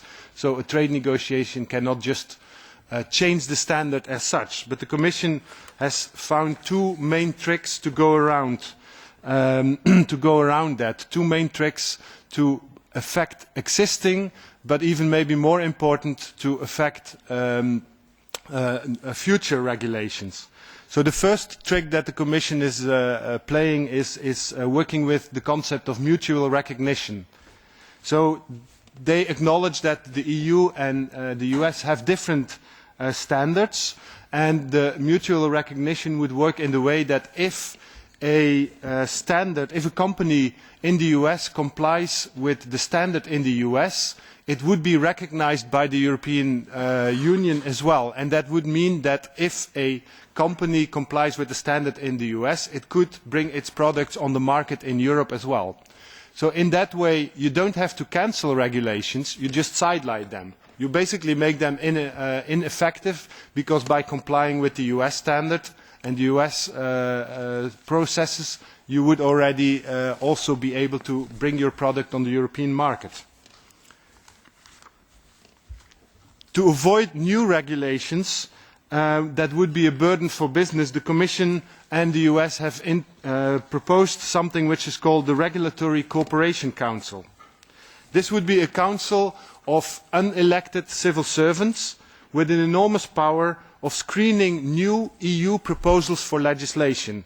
And they would look at issues, for instance, like, are they compatible with existing legislation in the US as well? So that means that whenever the EU would come up with new legislation, they would first look, is it compatible with what exists already in the US? They would also look at, is this not too much of a burden for business? So if you combine, and there are other criteria as well, but if you combine a number of criteria like that, then what you create is basically a massive disincentive for establishing new regulation. And you provide business with a very powerful tool to avoid new regulations in the future. It would also put, for instance, the European Parliament, but also national parliaments, very much outside of the door, because a lot of the possible policy proposals are already pushed off the table before they reach any democratically elected institution. TTIP is also very much a business agenda. The negotiations for TTIP came out of a working group, an EU-US high-level working group on jobs and growth. This group, whose composition at the moment is still secret, the Commission has not revealed the names of the members of the group, although some of the documents have been leaked or have been received via access to documents request, but this agenda was also very strongly influenced by business lobby. The negotiation priorities of the EU in some of the areas where we know about them are also very much reflecting the wish list of companies, of business. About a month ago, the Commission launched its wish list, its negotiation priorities in the issue of financial markets. And basically what we saw was people from the City of London who were speaking out and saying, well, this is our agenda, this is exactly what we want. So the EU wish list exactly reflects what the City of London wants. Business at both sides of the Atlantic, so not only US business but also European companies, Business Europe and other associations, are heavily lobbying now already for lowering standards. When the Commission is saying this is not about deregulation, then you better look at what business actually wants, because that is showing what is the driving force behind the negotiations. And business is very clear about what it wants. It wants deregulation. We've received access to documents requests, we've had media articles, and you can see a whole pattern of different business sectors which are lobbying for abolishing, lowering, weakening European standards. For instance, EU soybean producers are lobbying the EU to get rid of GMO protection rules. Chevron is writing to the Commission pointing out the importance of giving excessive and new ISDS investor rights to US companies as part of the TTIP deal. Oil and gas companies in Europe and the US use TTIP to get rid of the Commission plans to stop dirty tar sands coming from Canada to the European market. That's happening now already. We've seen now already how the US and the EU lobby on the Fuel Quality Directive, one of the ongoing policy issues at the EU level, how that has been weakened and how it has been delayed partly due to TTIP pressure. Also, CEO, half a year ago, Corporate Europe Observatory, they actually asked the Commission in the lead up to the negotiations, whom did you meet with? And they got a list of 130 meetings with external stakeholders that the Commission held over a period of 6 months, and 119 of them were with business representatives, 93%. So 7% of the meetings were with civil society, trade unions and others. Also last month, the Commission held an official stakeholder meeting on ISDS. And even there, it was surprising to see that the Commission cannot ensure a balanced representation. So you saw 2 times more business speakers taking part in the consultation as speakers from civil society groups.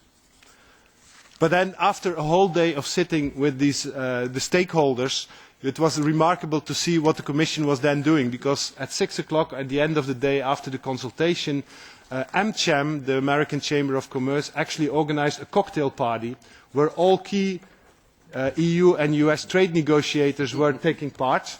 Of course, civil society was not invited. And that was not even enough, because the next day we saw on one of the business associations' websites that there was a lunch the next day, a lunch of, again, all the key negotiators with all the important business associations. So have no doubts with whom the Commission is really talking during negotiation rounds and in between negotiation rounds when it gets to the bone of the issue. TTIP also lacks transparency and accountability. The Commission, on the other hand, is arguing that it is very transparent. The Commission has launched a number of documents which are all with the purpose to show how transparent they are. So the question is, what is true about that? It depends probably with what you compare it with. If you look at how transparent is the Commission compared to earlier trade negotiations that the Commission held, then you could argue that they are releasing more documents now than in the past.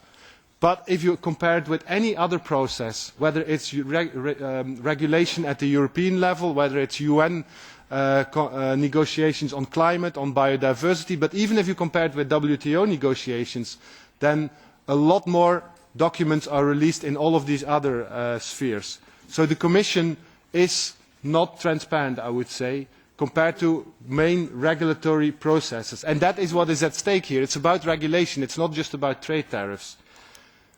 The key information that everyone in civil society is asking about is the negotiation documents. No matter what kind of other documents the Commission is releasing, as long as they don't release the key negotiation documents, we are left in the dark. In a couple of weeks, we will be launching, as Friends of the Earth, with a number of other groups, we will be launching a massive call on the Commission to actually release the negotiation documents and also the mandate for the negotiations.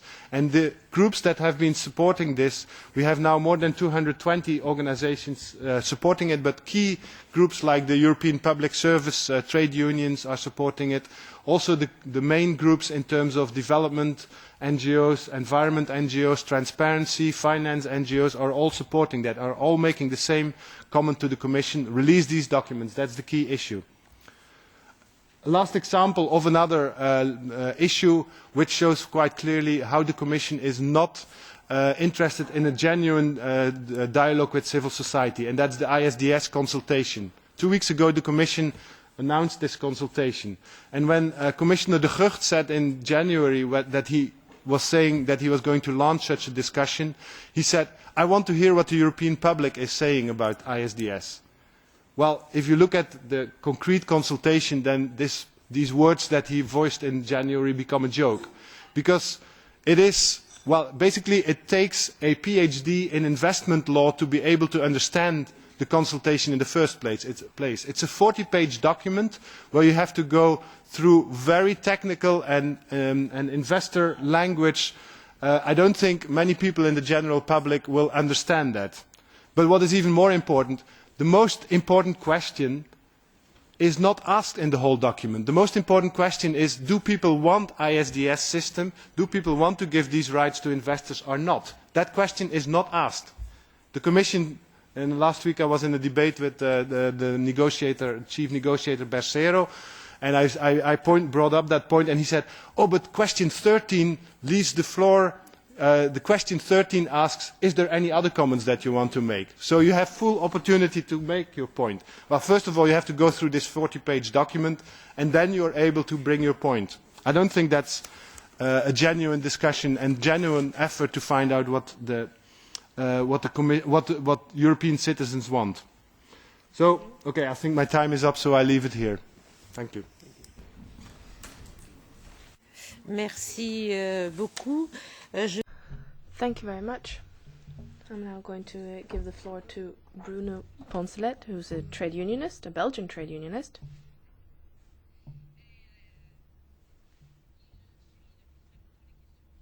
And he's been monitoring European issues for a long time, particularly issues related to free trade. And he just wrote a book with Ricardo Charenty. I'm just going to advertise a little here. And it's a book on the large transatlantic market, and it's called The Multinationals Against Democracy. And he's going to talk to us particularly about the investor-state settlement clause and the threat against democracy. Go ahead.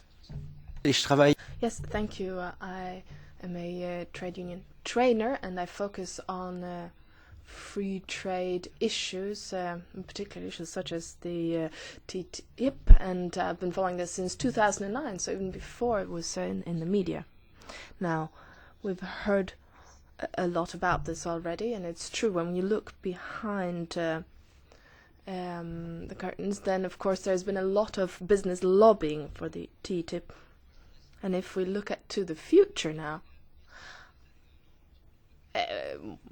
it is, of course, very threatening. But this is something that's been underway for a long time, because lobbying started back in the 90s already, when the business lobby was demanding a free trade agreement with the US. I'm not going to get into any detail about who asked for what, but I would just like to say that we have all the employers' organizations in Europe there, and that includes Business Europe. And that's very important, because of course we often meet with them as trade unionists, and but all the big umbrella organizations, but also all the national business organizations have been lobbying. And then of course we have big business behind it, not SMEs, not small business, but multinationals like Coca-Cola, Nestle, Microsoft, Facebook, or Pfizer, and Philip Morris. I'm going to just talk about Pfizer and Philip Morris.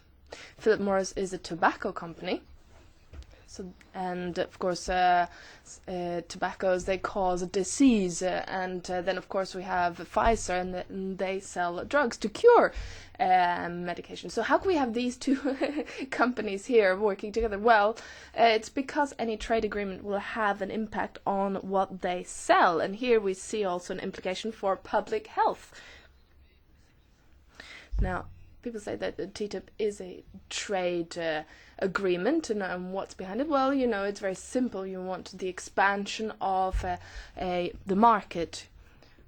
We have all the American states, and we have all the countries in the EU, all the 28, and we want to bring them all together in one big market. So for big companies, well, it would be a great opportunity, and they can sell things from Kansas to Romania without any limitations on their activities.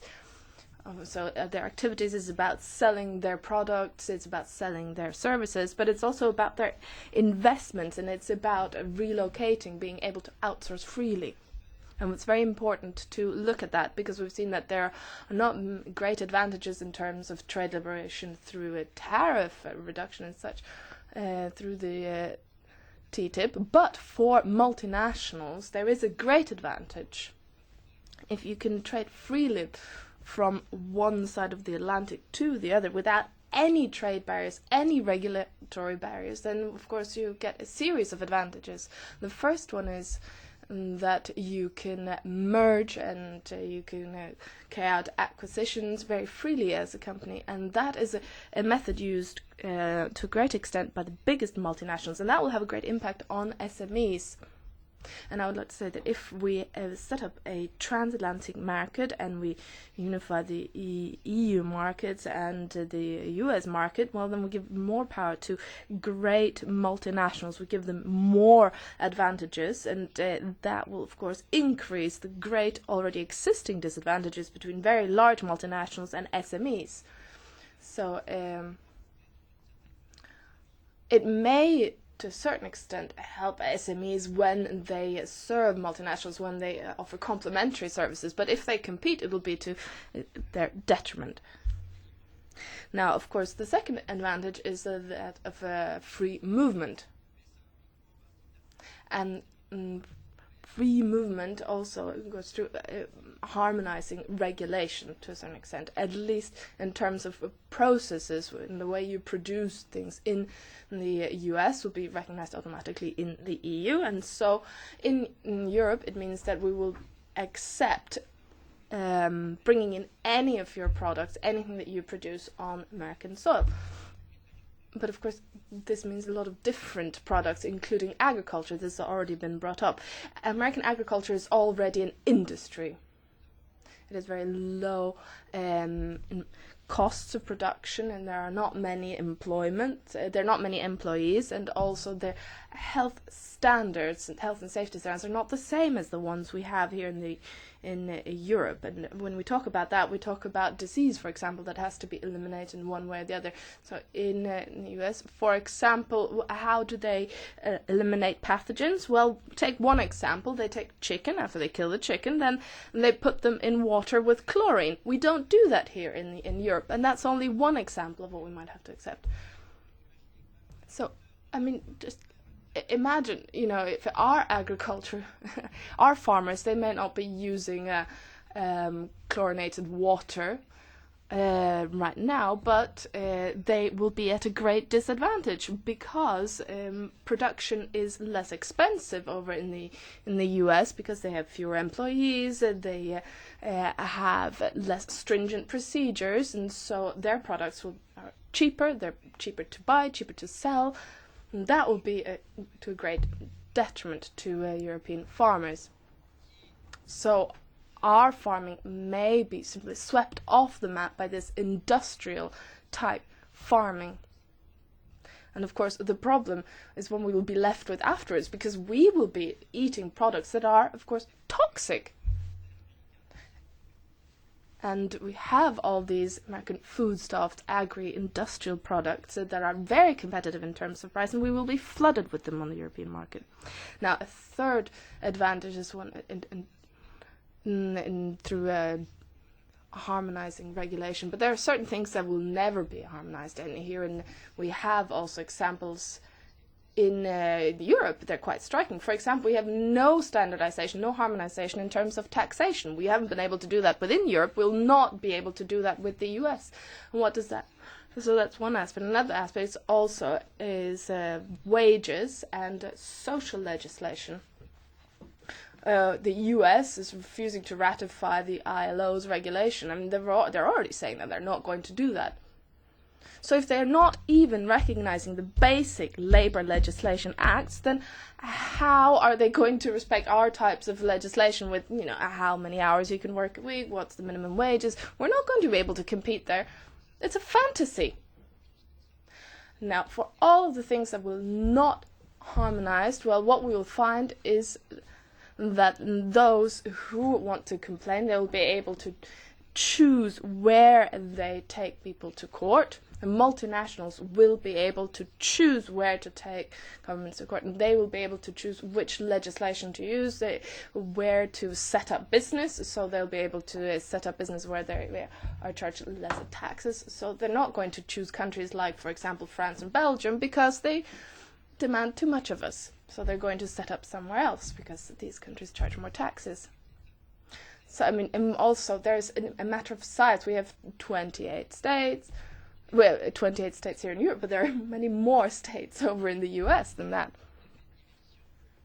And we've already heard about the diversion and the impact of trade between the US and Europe. So really what will happen is that companies are going to relocate, they're going to outsource, they're just going to choose where they produce in terms of what will benefit them the most. Now, bureaucracy, of course, needs funding. We need funding for public services. It's true, they will not work without that, and we will have less and less money, and we'll see more and more tax competition. And there are European countries that are already implementing austerity policies, and they will say, oh wow, I'll have to give even more gifts to investors in order to be able to attract investment. And that will mean this is going to empty the coffers of European states. Now, if we're talking about limitation, we're going to,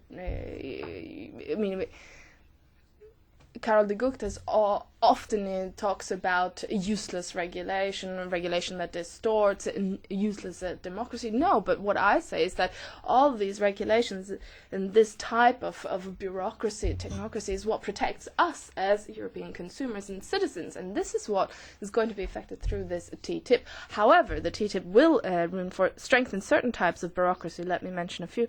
And here, once again, let me use Karel de Gucht's term. We're talking about the rights of multinationals to take governments to court. That will be strengthened. So governments will have to implement austerity, but multinationals will be authorized to take a European government to court and claim for damages. And secondly, also, multinationals will also go unpunished, really. How is that? Well, we're talking about intellectual property rights here and commercial secrecy. We already have companies in the US that are extracting shale gas, and they use certain types of explosives over in the US.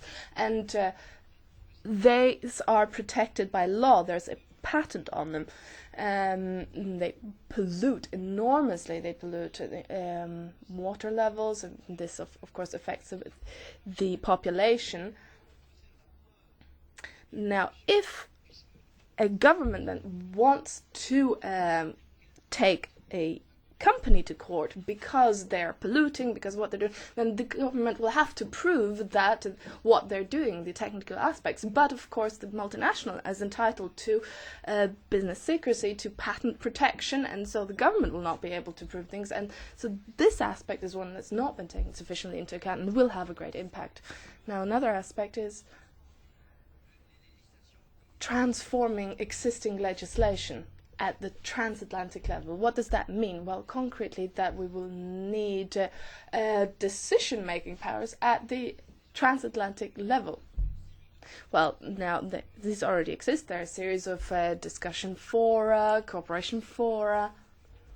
They've existed, they started about 15 to 20 years ago. We're talking about regulatory cooperation for now, and they often work with the non-elected representatives and then invited the stakeholders, and they're often the lobbyists of the multinationals, so the business people. Now, if this TTIP comes to, then these fora that are established and now work based on good faith, they're voluntary agreements, they will be granted real decision-making power through the TTIP. Because, of course, we need some blocks at a local level or European level in order to decide on regulation that may undermine the TTIP. And we, of course, know that in these fora we'll have these experts, and they will very warmly welcome any input from the multinationals that may be affected by any legislation that's underway on either side of the Atlantics.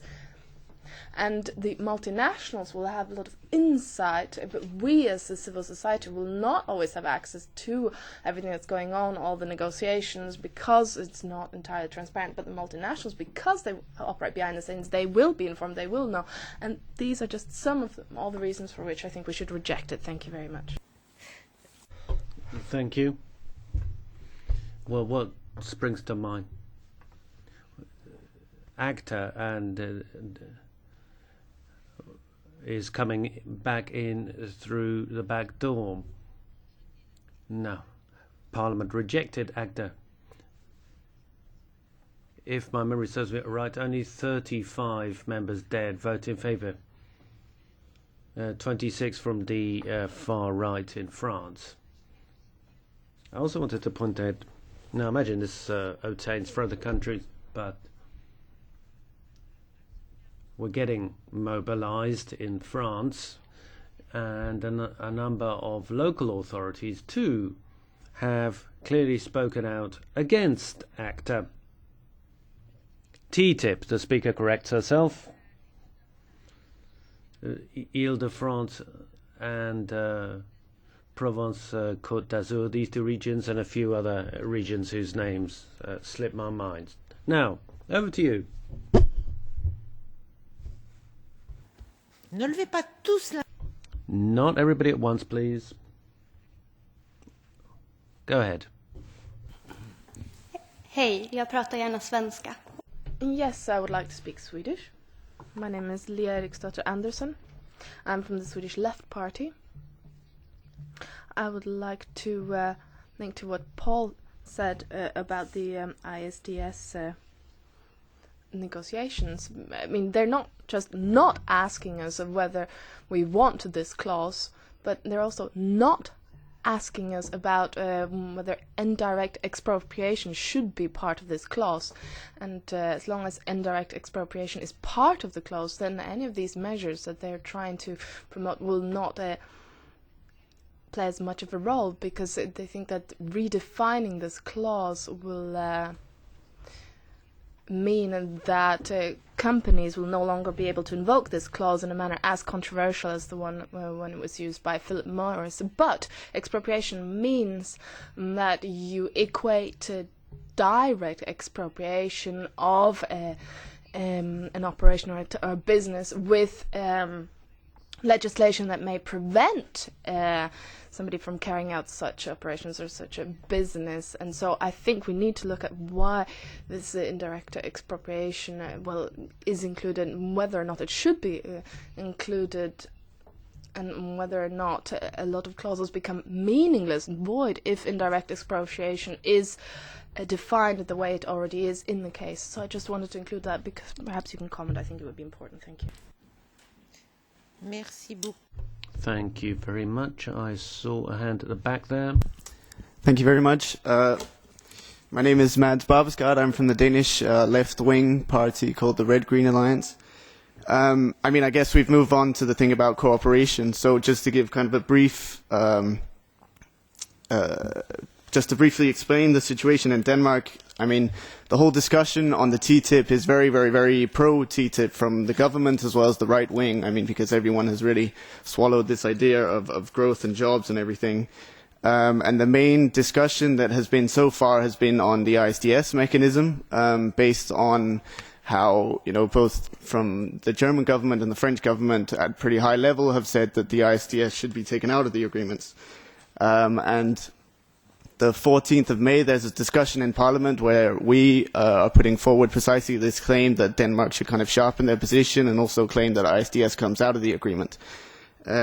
So just to kind of explain where the discussion is. But my question, both to the people in the panel, but also to the people in the audiences, is kind of what are the experiences in terms of getting the trade unions and the trade federations increasingly active and critical on the question of TTIP, because in Denmark none of the trade unions are in any way critical of the agreement because they've totally swallowed this idea of jobs and growth. I mean, hopefully this report can help kind of burst that bubble, but I'd very much like to hear maybe especially from Germany, in light of the very critical perspective from IG Metall, but also from some of the other member states, kind of what is the experience in terms of engaging the trade unions? Thank you.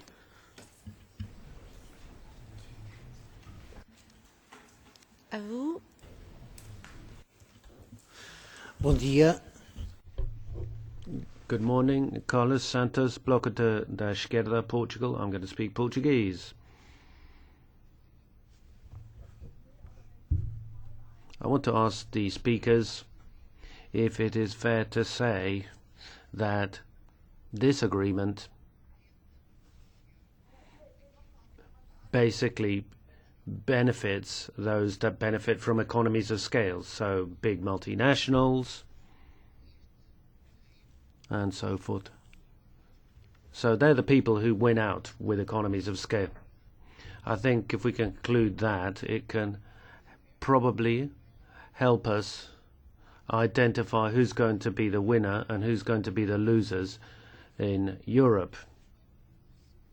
Second question. Can we say that this treaty will tend to reduce social and environmental rights in Europe. It'll reduce them to the barest minimum. Is that right? I also wanted to ask you, do you know anything about responses or opinions on the other side of the pond in the United States? In other words, well, from responses from environmental or social movements there. Final question.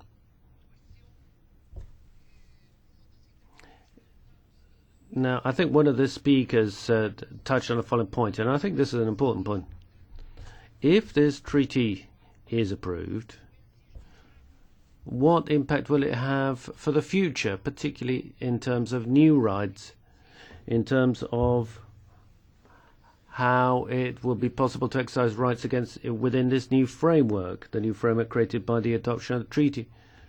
How will we be able to fight for new rights? So, I mean, it would have a substantial impact on the rights of the population at large. Thank you. Merci beaucoup.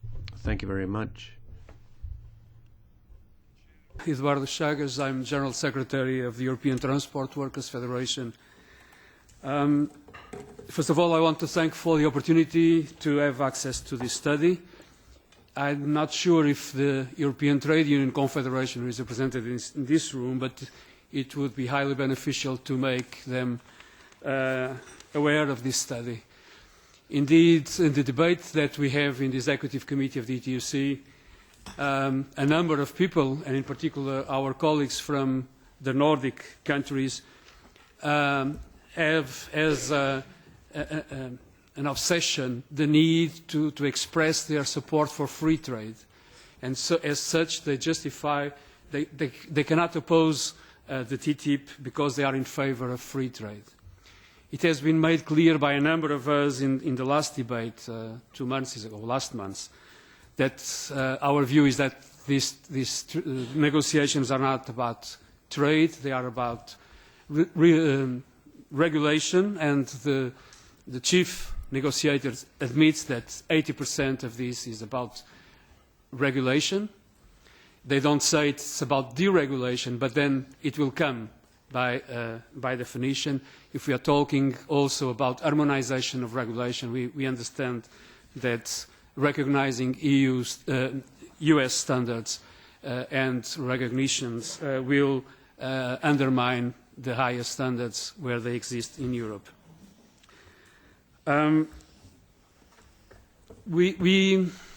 In transport, we have been following this with much interest, and the references that were made to the side effects of an increased or a common market between the US and Europe on other regions of the globe are very much important for us, and definitely also in the International Transport Workers Federation, where we are part, we will raise this issue, because we cannot see the effects only from our own perspective as global actors. We have to understand also the effect in other regions.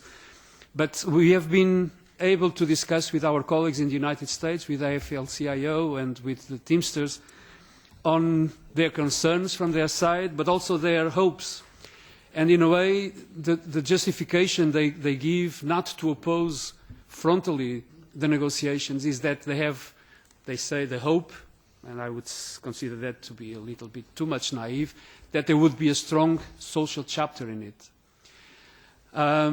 With more than half of the American states with the right to work rule, which is basically an anti-union measure, are we able to think for a minute that the United States would suddenly start ratifying ILO social conventions? I would be very much surprised, and I believe one of the ways the message has to be passed to those unions which are not yet aware or do not want to oppose TTIP is precisely with giving concrete examples, with existing cases on ISDS negotiations and with the reality that is the labour market in the United States and how this could impact in Europe. Not any special question, but I would like to have the possibility to have access to this study. We are circulating all documents within the network, within ETUC, and this would be very much beneficial for all. Thank you. Thank you. Merci, Madame la Présidente. Thank you, Madam Chairman. You quite rightly pointed out that it's basically a return to the multilateral agreement on investment. Well, actually, it's more than that. If you look at Article 32, you see a dispute settlement procedure for environmental and social standards. When you look at Article 45 of the European mandate, this mechanism is extended to all provisions of the agreement. Now, I'd like to ask the following of Bruno Poncelet, the danger for democracy being his topic. Are we not seeing the dream of David Rockefeller in a 1989 Newsweek article, according to which the private sector was going to replace the public sector? This dispute settlement procedure operated within NAFTA, and basically what you're doing is shifting decision making to the private sector. You're privatizing that. Well, I'm sure it's very efficient, says the chair. Madam.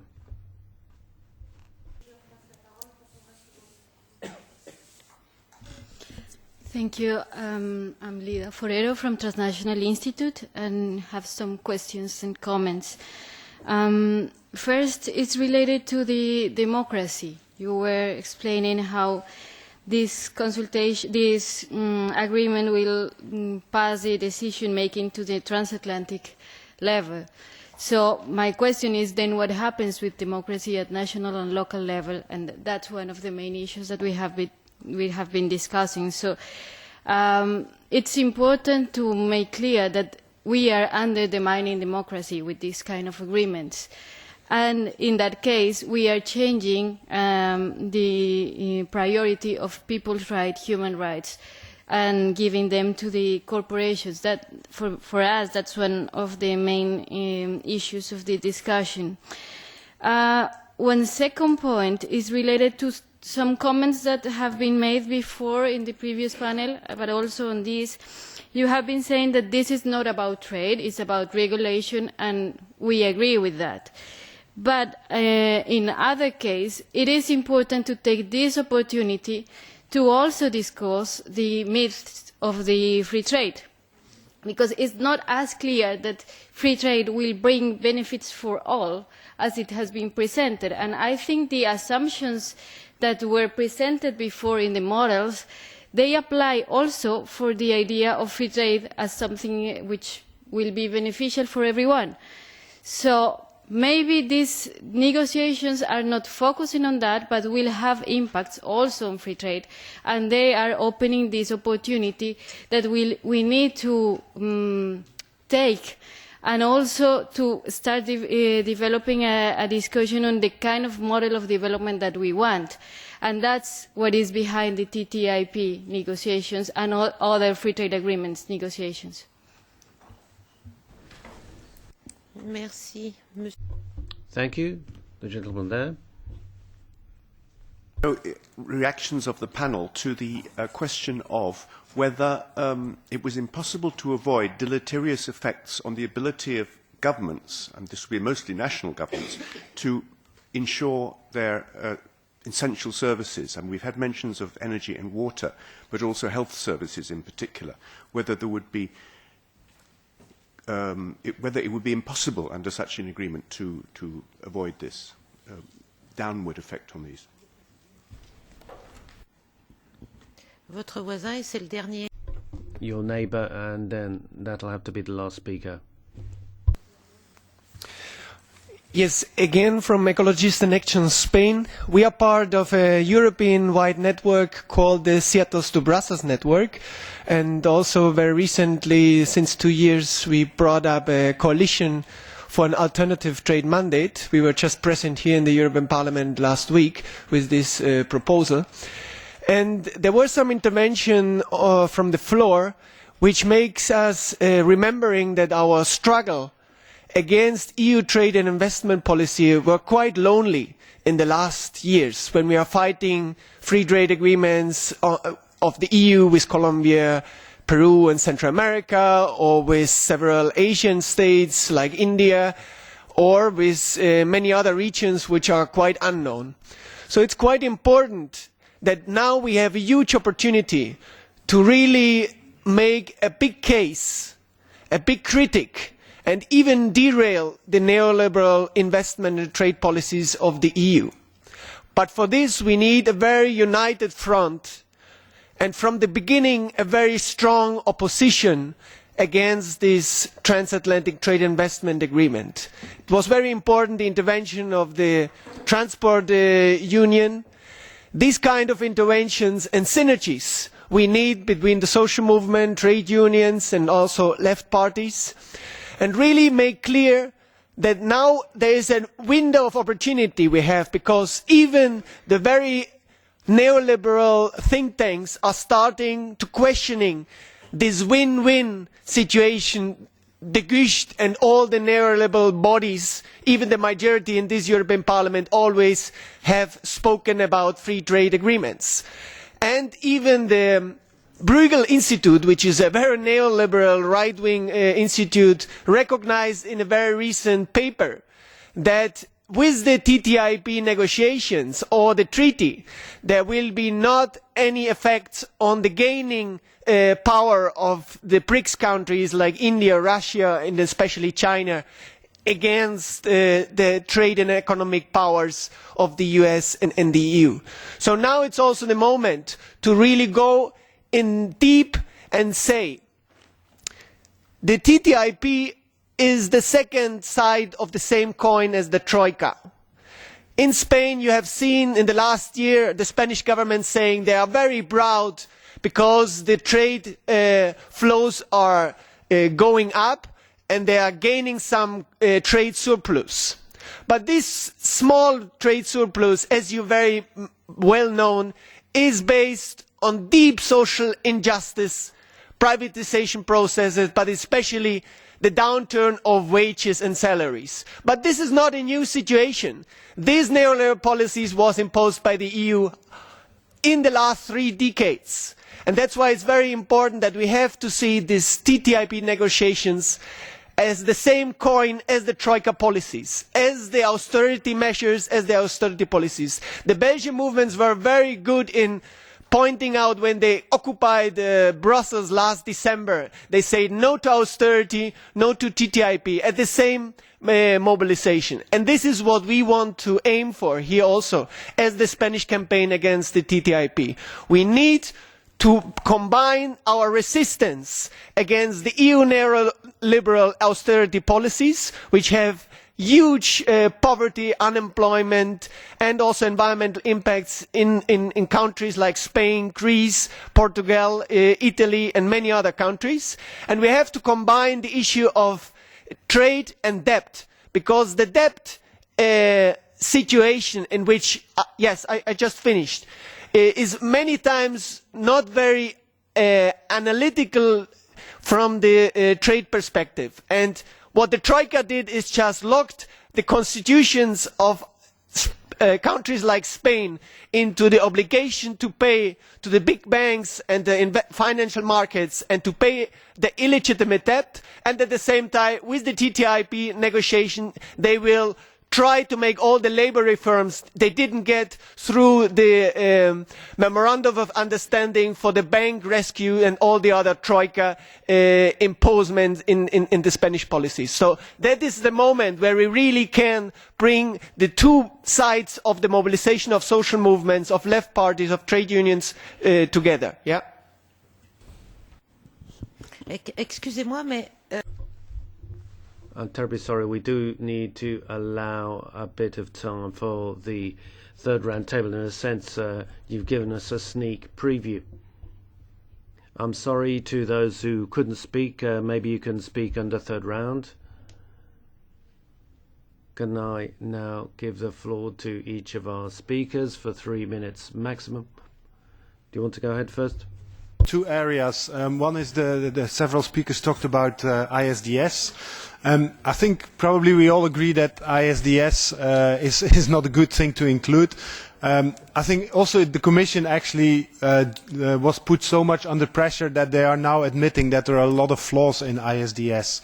And they have come with a number of proposals to, let's say, improve ISDS, and that's also what they want to create support for in the consultation. But we looked with the Seattle to Brussels network that some others were referring to. We looked at actually what is the Commission proposing there, and even the Commission's new improvements, so-called, are actually not addressing the key problems. They are not addressing the key problems that, for instance, that the arbitrators have conflicts of interest, because these are arbitrators working for big law firms who have an interest in trialing on these cases. And what happens? How do these law firms, how do they get more jobs? How do they get more business? Of course, by awarding claims. So there's an inherent conflict of interest there. It's also a system where the arbitrators are not bound by any case law. So if you compare it with our normal court systems, there you have case law, you have previous decisions which are binding the judges. With arbitrators, they can take any decision they want. The Commission can try to limit a little bit the scope, but in the end it's the arbitrators who decide, and they are not bound by an appeal mechanism or whatever. Also, another issue, the Commission is saying now explicitly the right to regulate will not be affected through ISDS. And for instance, in the CETA agreement with Canada, the Commission is saying that the right to regulate is ensured. Well, we've heard from several people, including people from the Commission, that the wording that is in CETA, for instance, which is supposed to guarantee the right to regulate, doesn't have any legal meaning. The Commission person itself was admitting that a couple of weeks ago. But actually, in some of the wording, it even achieves the opposite, because it says the right to regulate is respected as long as it is in agreement or in accordance with the CETA agreement. So that makes the right to regulate lower than the agreement. So basically, the improvements of the Commission are not working. They want to say, they say we make them transparent, but then business confidential information is excluded. Well, that's always the ground for excluding information in any kind of process, or on transparency debates or whatever other process that the Commission itself is always using to not disclose certain information. On the other issue that I want to say a couple of more words about was what does it mean for the future, and I think it's sorry. Very short. Okay. I think it's important to see that this Regulatory Cooperation Council, this is something that is still not so much on the radar screen, but it is really could become one of the main vehicles of TTIP to avoid regulation in the future. And this is not just a one-off thing. This is part of a broader, I would say, agenda, a business agenda against regulation. And this is, for instance, at the European level, you have a number of these institutions for that already. You have a high-level group on administrative burden, which is all the time looking at existing regulations and making proposals to skip or weaken or alter or stop new regulations. In the UK, for instance, you have the one in, one out rule. So the government cannot come with new regulations unless it rejects or unless it throws away another regulation. So these are all different elements, different examples of this broader deregulation agenda, and I think the Regulatory Council could become one of the most powerful tools in that.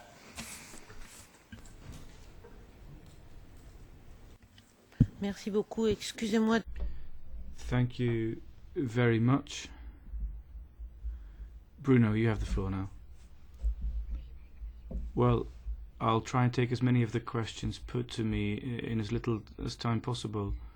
Trade union action then? Well, it's varied.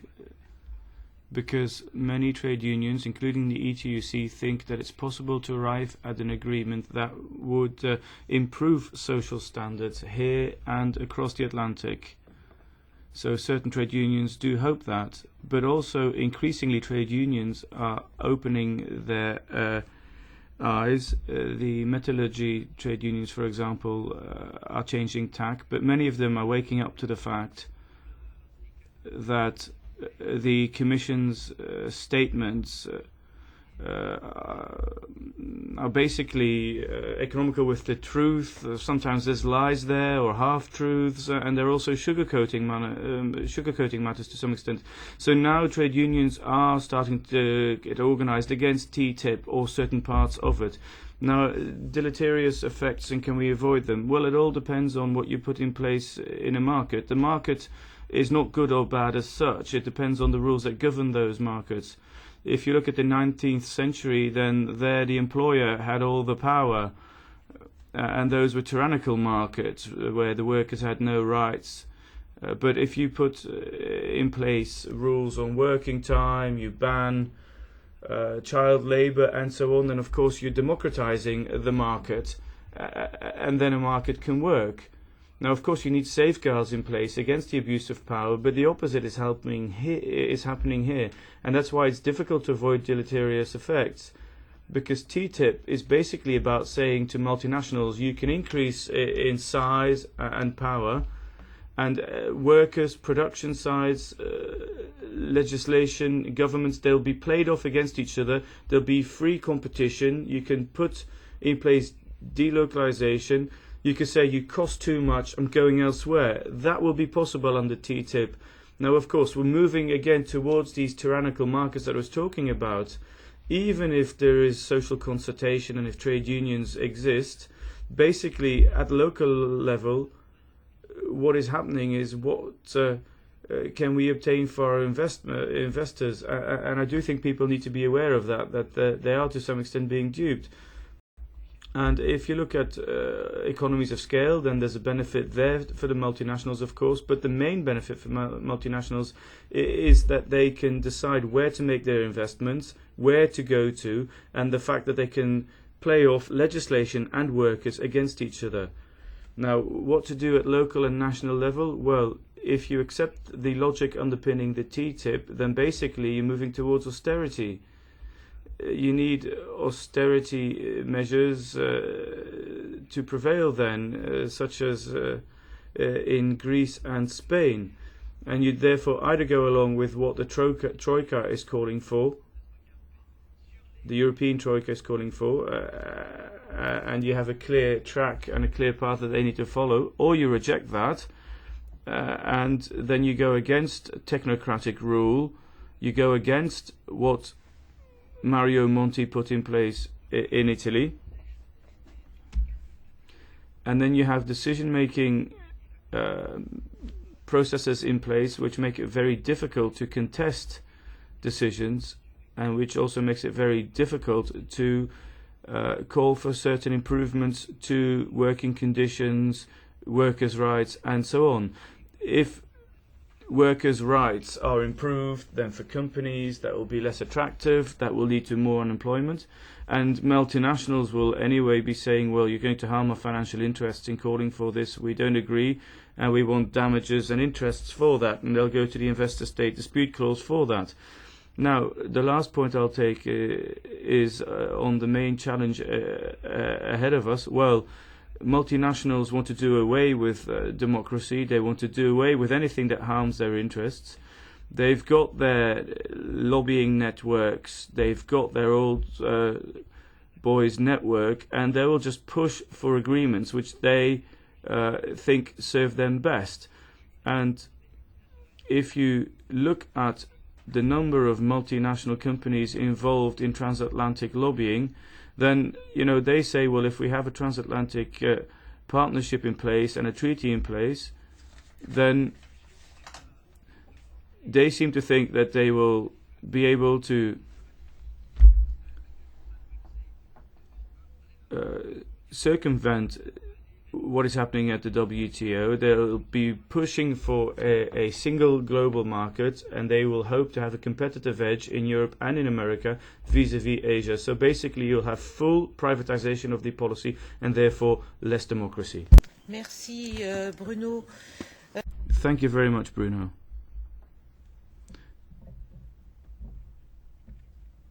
We can see that you're a trainer and somebody who mobilizes people.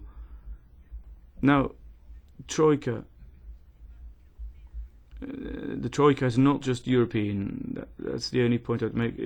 It's the European Commission, the European Central Bank, and the IMF. So those are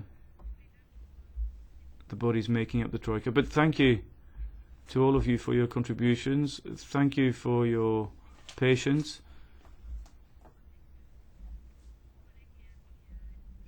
Now, if you didn't have any speaking time earlier, then you might get some now, but I'll give the floor back to my friend Helmut Schulz, and he'll take the rest of proceedings.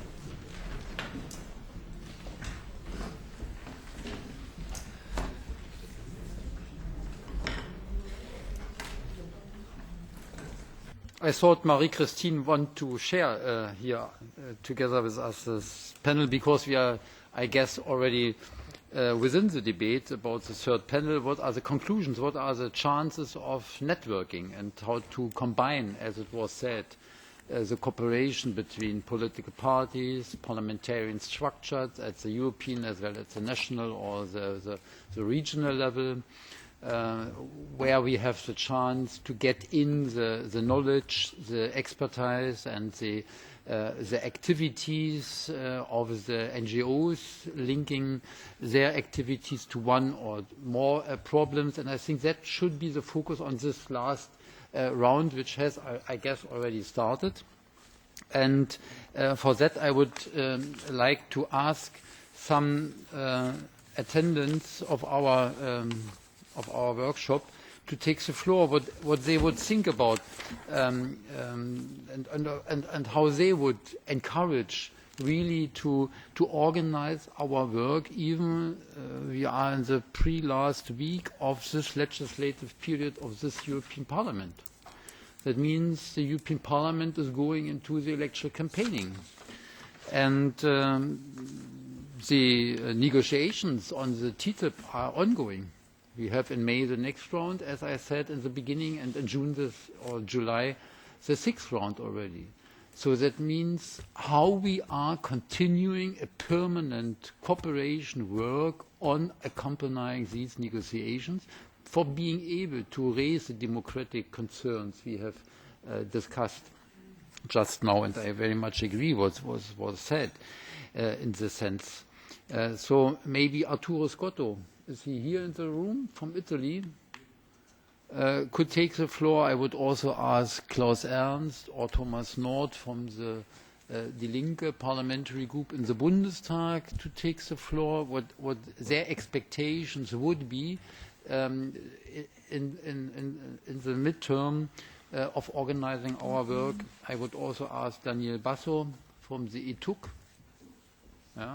is also here, and Stelios from Papas from Syriza to reflect certain points, and maybe then we have another round of debate and discussing. Our time is till 12:30. Then we have the trade unions break for the interpreters. But I would like to invite some of the invitees to continue then the debate of the parliamentarian cooperation in the room PHS C0023. I inform you that. So please, take the floor, Arturo. Grazie, Helmut. Thank you, Helmut.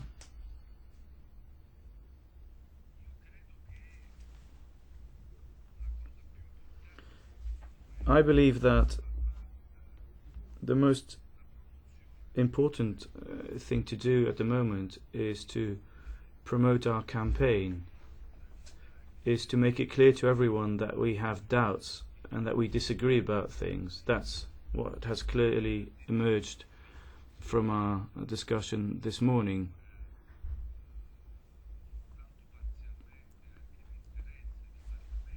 Now, of course, this only in part touches upon the interests of our parliaments, and I speak on behalf of my own parliament, the Italian parliament. Now, we know that Barack Obama has visited Europe. He also came to Italy, and TTIP wasn't at the centre of attention. It wasn't covered widely in the press. It wasn't discussed by the parties or by civil society. So the main point for us is to make sure that it is on the political agenda, that people do talk about it. Now, of course, we need to talk about it here, wherever studies are carried out, wherever the fight is taken to policymakers. We've had a parliamentary motion that was tabled about a week ago on behalf of our party, and we've tried to raise the matter and force our parliament to discuss the matter. Now, of course, we take a negative view of the transatlantic partnership, and we've expressed concern, but we also raise issues of legitimacy. In listening to what has been said by previous speakers, it becomes clear that there are concerns relating to transparency, the involvement of the national parliaments, the European Parliament, but also the social partners, for example, the ETUC.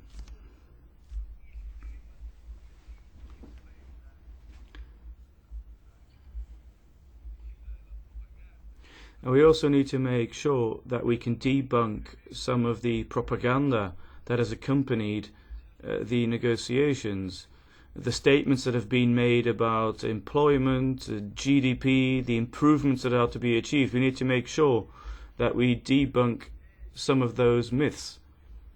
Now, of course, the second important point I would make is that we need to make sure that we can safeguard the rights that have been obtained in Europe and that are enshrined institutionally. So from the Transatlantic Partnership Treaty, we need to make sure that we remove any reference to privatization or to the fact that certain fundamental rights will be whittled down. Welfare, access to health, clean water, and so on are important issues. Only 3 years ago in Italy, we had a referendum that was promoted by organizations and movements from the left in all of its various hues, and we managed to have 27 million voters in Italy turn out to make sure that the provision of water would again be in public hands.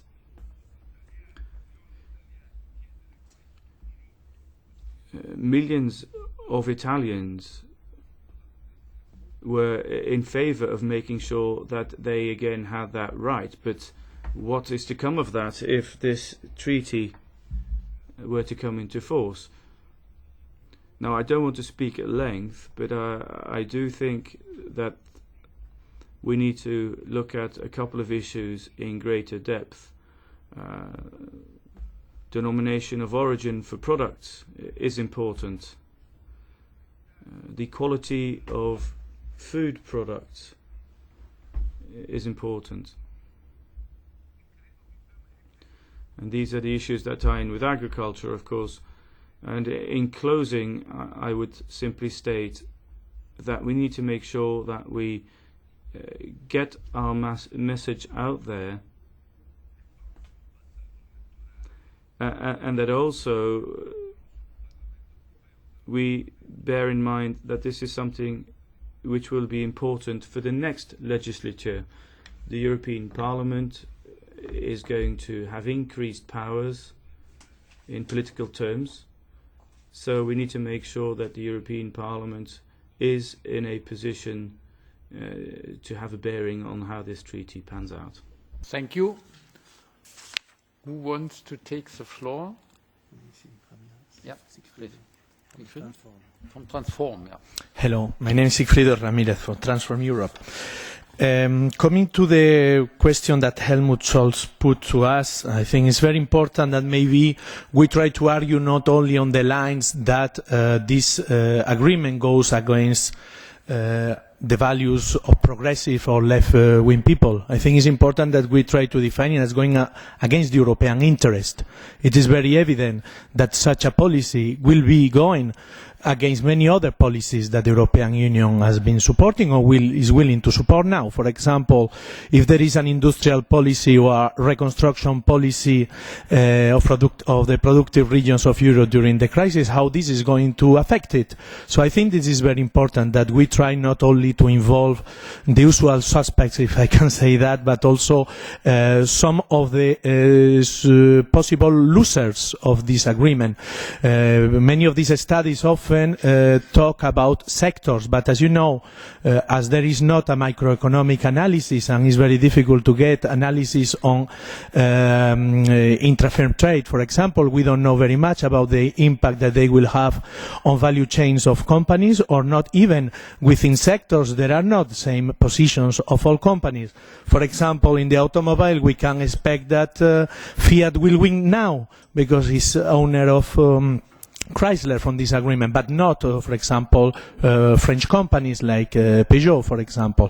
So the main question I think we should be raising is maybe to produce also some elements of expertise, maybe, or of public diffusion on how these losing sectors could be affected, because in my view, if we want to have an impact on the electoral campaign, which I think is fair that this question is put in the center of the electoral debate, asking each of the candidates in our countries to take a stand, a clear stand on this, that we manage to involve small and middle enterprises, regional governments, but also maybe some of the constituencies of liberals, socialists and Popular Party people who may, I mean, in a way I think that the only way to win this is only by enlarging and passing this debate behind the question of defending the European interest in foreign trade relations. Is very clear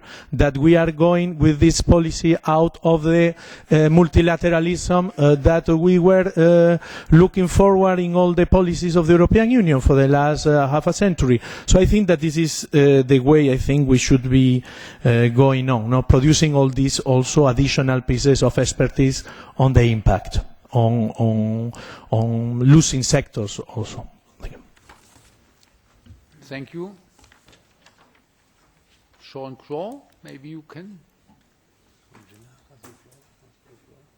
Raoul Genard has asked already. Yeah? Merci, Monsieur le Président. Thank you, Chairman. Please allow me to be very specific.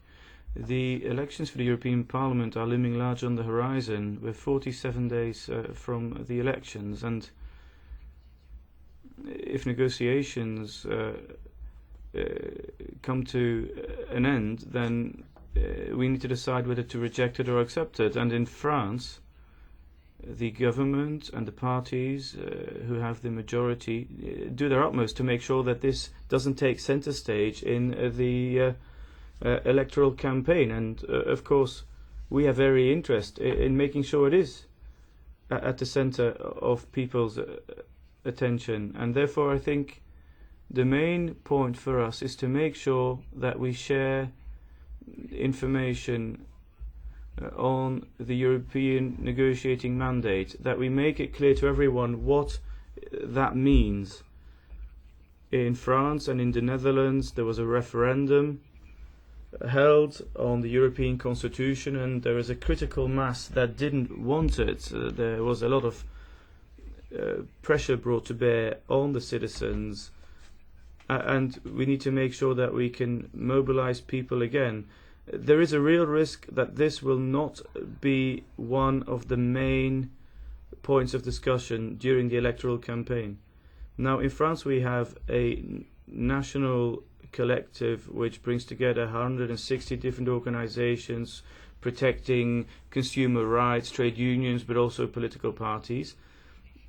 We're now setting up regional and local collectives as well, and I think it's high time that we make sure that this is on the political agenda. As I said, the elections are 47 days away. We need to make sure that our electorate knows about it. Thank you, Stelios. Αγαπητοί φίλοι και σύντροφοι, θα ήθελα να σας δώσω... Thank you, Chairman. Comrades, could I just very briefly set out what the situation is in Greece, because I don't want you to be surprised by developments. We've had elections, and in the Financial Times it was stated, don't vote for Syriza because otherwise it's going to be a disaster for you. Well, not a disaster for the citizens, but for everyone else, I suppose.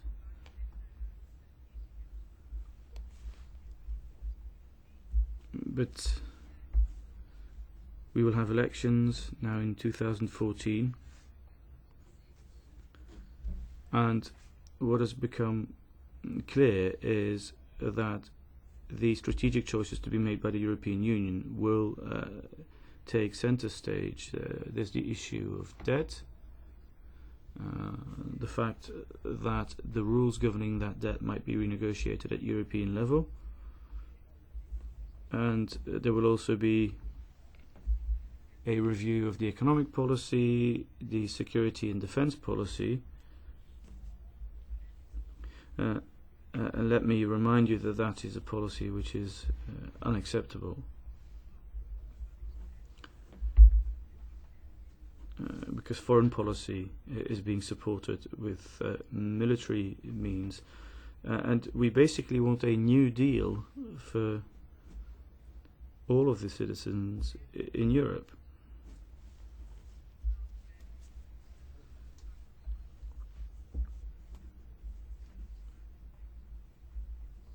And of course we will probably also reject the economic agreement and austerity agreement. Those will be the first steps in trying to make sure that we can topple our government and make sure that we have a more progressive Europe and a more leftist government in Greece. Again, I don't want to surprise you with this, but Syriza is likely to be the winner of the elections in Greece. All of the opinion polls would seem to indicate that. In spite of the fact that the government is trying to influence those opinion polls, but it would seem that Syriza is going to make major gains and become the largest political party. So we certainly hope that also at European level we can have a strong united left. So within Syriza we certainly hope that all of the leftist powers can stand united. Alexis Tsipras is a candidate to become the President of the Commission, and we've shown our unity there. So I would suggest that things are looking up, and I do think that the left can win the elections.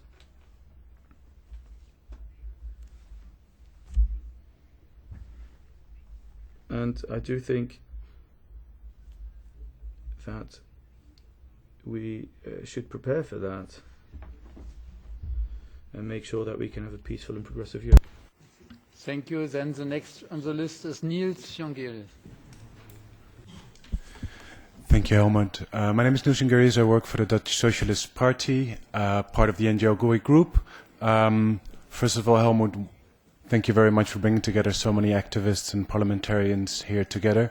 I think we have a huge task at hand, but seeing so many faces here together, I think we actually stand a chance to oppose this treaty. Now, from our side, as the Dutch Socialist Party, our strategy against TTIP is threefold. First of all, we want to tackle the secrecy about this deal, because even though the interest of us as left is great in this issue, outside this room, not many people have heard of this deal yet, and I think the first stepping stone to getting people interested is through the mainstream media. And a lot of journalists are interested once people in power keep something secret. So this gives us the opportunity to get the journalists and the mainstream media interested in the story we try to tell. Secondly, we focus on democratic legitimacy and democratic control. Inside the Dutch Parliament, us, together with the Greens, we've proposed a motion that was adopted by Parliament to give the Dutch Parliament a final yes or no vote on this treaty.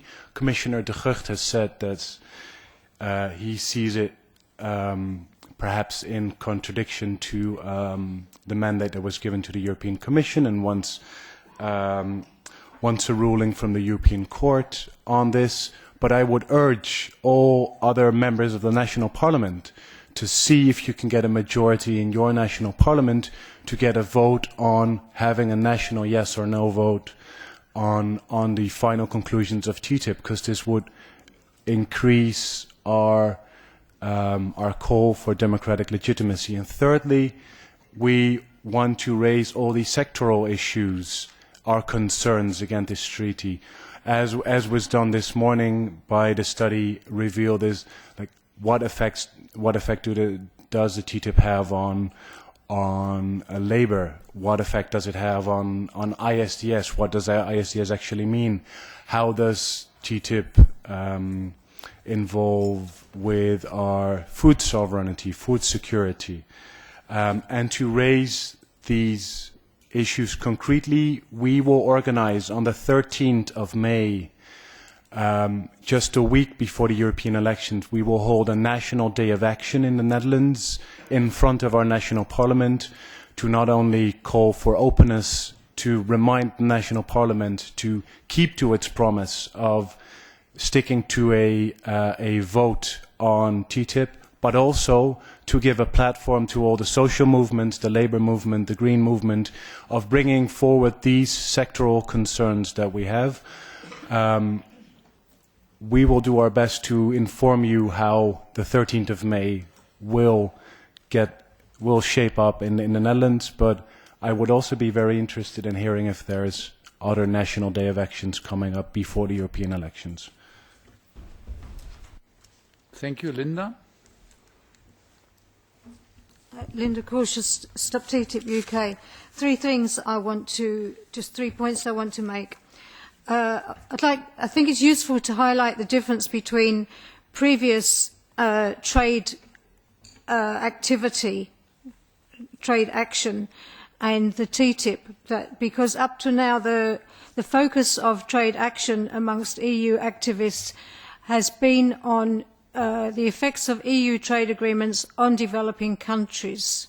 So even with the EU-India free trade agreement, which has not gone through at this stage, which has enormous implications for EU workers, the focus of concern and activity was on the effects on India, extremely valid, but there was a lack of focus on the effects here. With this trade agreement, we really want people to be concerned about their own lives here. Accepting the global rules aspect of TTIP and the implications for other people in other countries, from an effectiveness point of view, we really want this focus on people being concerned about their own lives here. And I suggest that labour issues, including Mode 4, Mode 4 is the movement of cheap labour. And so the whole of labour issues, the ones that were talked about here, and the Mode 4 issue, the labour issues, and also public procurement, are probably the issues that really matter to people in the EU. and are worth focusing on. A second thing is the fundamental role of financial services. I'm not talking about the financial service inclusion in TTIP, of regulatory harmonisation of financial services. I'm talking about the fundamental role of the financial service industry in pushing for this agreement. And I'm not sure that's fully recognised. And so we're talking primarily banks here. People understand banks. So the banks that caused the crisis, leading to austerity, leading to the supposed increased need to privatise public services, and now the rationale that the TTIP is the answer to financial difficulties. The whole thing is a financial services push. So there's a very complete story in there that is worth telling, I think, with financial services at the base of it. And the third thing, kind of in response to a previous question from a Danish colleague, that the position of unions, I can say that in the UK, with the Congress meetings coming up over the next few months, at least 5 major unions have motions on TTIP.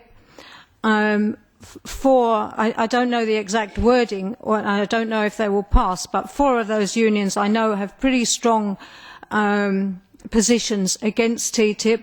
The largest union, with 1.4 million members, has some ambivalence because it's strongly manufacturing. But it also has several motions coming up about TTIP. So I think that's going quite well there. Thank you, Professor van Aalen. This is a really interesting discussion. So. Yeah, it's on. So we're talking about this debate now and how to pursue it together. And let me try to make a couple of points from how this sounds and looks from academia.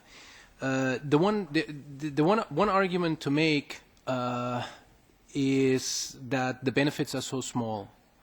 You hear this in the public debate.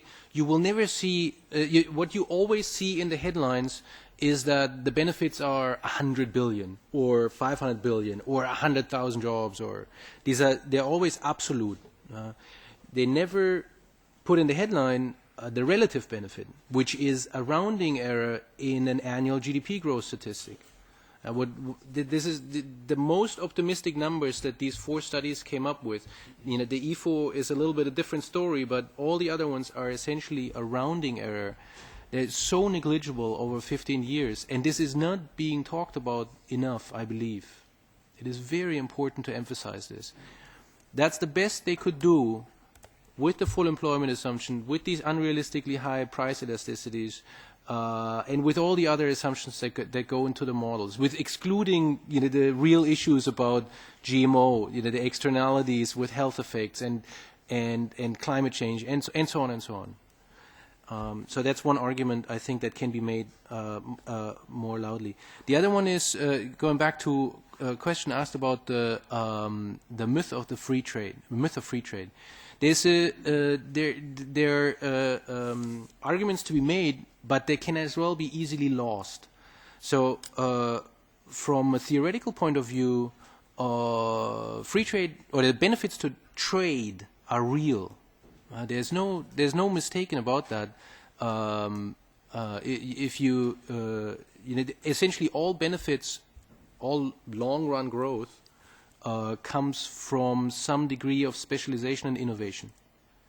And trade between countries is of that kind. The same way that trade between Brussels and Frankfurt would be of that kind. Trade between any kind of units or agents or countries. So that's real. But that story falls apart once you do not assume full employment. So the issue is not to say, free trade is a myth, but the issue is to ask, does your story require the assumption of full employment?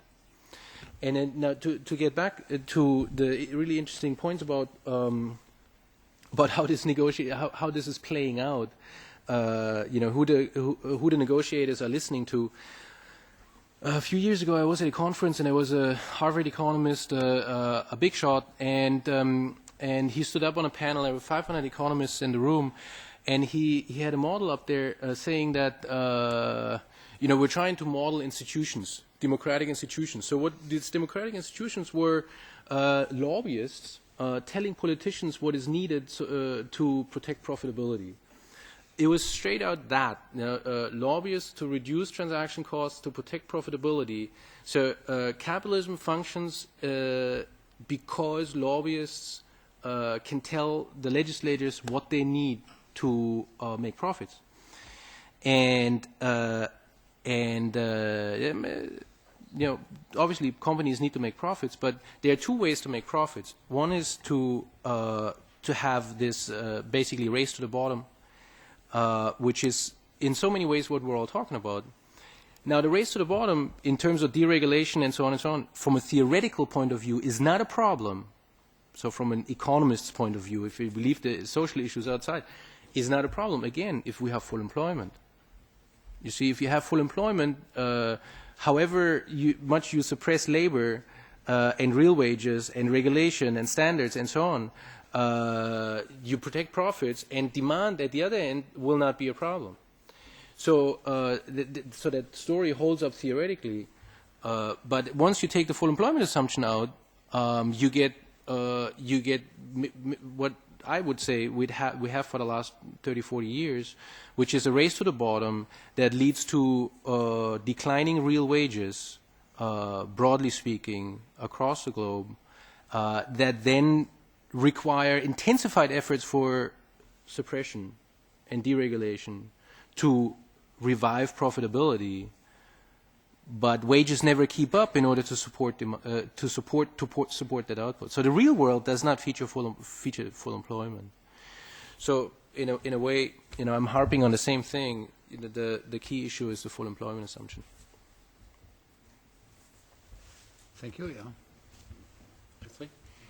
Yeah, I want to tell a little bit about what kind of strategies that we are working on, and it's a little bit similar to what Niels was saying as well. But I think kinds of work. First of all, it is the issue of transparency. We will be continuing to challenge the Commission that the process is actually not transparent, and that might be even taking the Commission to court on these issues, or that might be mobilizing broad calls, civil society calls on the Commission that the negotiations are not transparent. But we will also, part of that is to continue to point out actually the business lobby and the strong corporate capture of the whole process by business interests. And I think the second important strand is using ISDS actually to derail the negotiations. And we're doing quite a number of things on that. One of them, even though I said that the consultation is a joke, we're still going to mobilize people to take part in the consultation. We're going to make draft templates, for instance, that people can use. Because if we don't do that, the Commission is going to use it as an argument, because business is going to use the consultation to make its point. So we still have to counter that, even if it's not a serious effort. But we're also trying to mobilize public petitions, and that has been successful already in Germany, where 500,000 petitions were presented against ISDS to the Commission. We will also be organising a conference in the second half of the year on ISDS, a big conference in Brussels, actually showing the opposition against ISDS, and not just from the expected sides, but also showing opposition from for instance, the legal system, from judges or legal advocates, but also from countries who are actually starting to oppose ISDS, like Indonesia, for instance, a couple of weeks ago, who said that they will step out of a trade agreement with the Netherlands because of the ISDS, and South Africa, who is saying that they don't want ISDS anymore, and even Germany, who is now saying ISDS should not be part of that. Then third important area I think that we will work on is the economic impacts. I mean, this study here is really an excellent part of that. We have to undermine the so-called success story, gold mine opportunity that is being referred to. Most of the politicians are still buying that story, and we really have to undermine that. One of the studies that we are looking into together with the European Trade Union movement is to look into what are actually the costs of regulation that is at stake. So we want to do a bit of a similar study as what you did, but then looking at how much does it cost society if all kinds of regulation, environmental consumer protection or health regulation is being weakened or delayed. A fourth area is showing with case studies what is actually at stake, and that this is a deregulation agenda. So that means we did a month ago, for instance, we came with a case study with a number of other organisations on the impact on shale gas, for instance, the shale gas discussion, and making case studies where you really link with what NGOs and civil society and trade unions are working on in their own areas, because that's how you mobilise them. And then the fifth area, I think, is mobilising opposition, and that ranges from opposition at a number of different levels, mobilising the public via petitions, for instance, mobilising member states and European decision makers. Events like this are very helpful for that. I think what is also important is mobilising local decision makers, because I think there needs to be a opposition coming from the ground, because there is going to be a lot of impacts on local level. For instance, the whole issue of public procurement, the whole issue of communities developing their own energy or their own agriculture. All of these initiatives might be at stake if markets have to be opened, and you can't, as a local town council, you can't give an advantage or a benefit anymore to a local energy producer, because you have to create a similar level playing field with a multinational. And I think mobilising civil society, because I think what is unique with this TTIP negotiations is that a lot of civil society groups have started to work on trade issues that were never looking into it. And I think it is crucial that we are mobilising the broad civil society organisations that are now becoming aware of the importance of TTIP.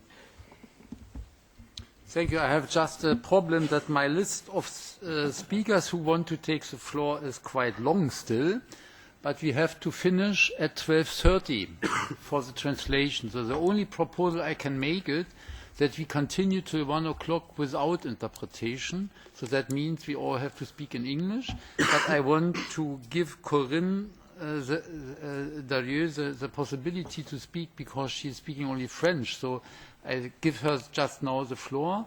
And I want already here thank all the interpreters for enabling us to understand each other, to discuss challenging questions. And thank you, and then have your break.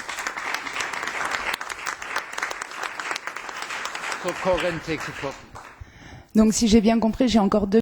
Yes, so I have 2 minutes to speak French, yes? To you. En français, d'accord. Bon, bonjour. Yes, well, good morning. I'm Corinne, and from the Left Party in France. Our party took a stance, a very clear stance, on this great transatlantic market, because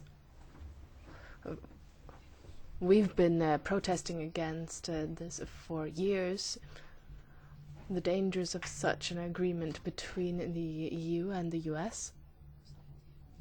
And we've found that in France, people are mobilizing to quite considerable extent, and people are working together. We, of course, have people on the left. Particularly, I'm here thinking about the organizations that are part of the left front, but we also have the mobilization of the Greens against this great transatlantic market. And the civil society in France is very involved, particularly in the trade union sector, but also the agricultural sector and among the Greens. Because, of course, in France we had great mobilization against GMOs and also against shale gas and other environmental issues. And so for us, this is a political struggle, but also a trade union struggle, and one that's supported by many different organizations. So we've sort of set up an umbrella group, bringing together all these different organizations, an umbrella organization called STOP, the TTIP. This allows us to mobilize a lot of people, and also allows us to work in the different institutions where we have elected representatives. Marie-Christine Varjat already mentioned that we have decision makers at many different levels in France, at the local level as well, the city level, regional level. And we have cities and regions that are declared GMO-free areas and TTIP-free areas. And people are expressing themselves in the way they've done on other partnership agreements as well.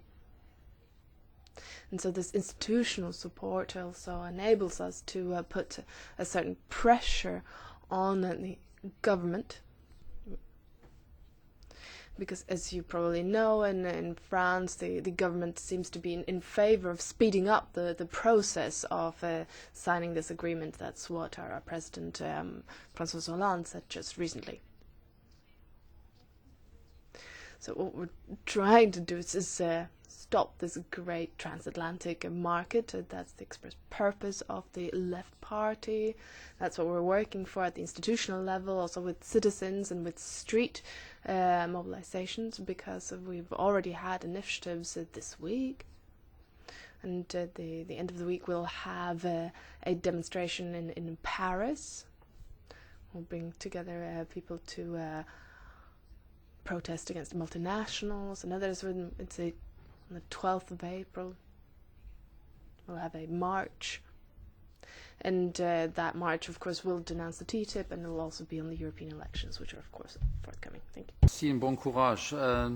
Thank you, and good luck. Michel Saint-Marc. Thank you. Michel Saint-Marc from CNCD 1111.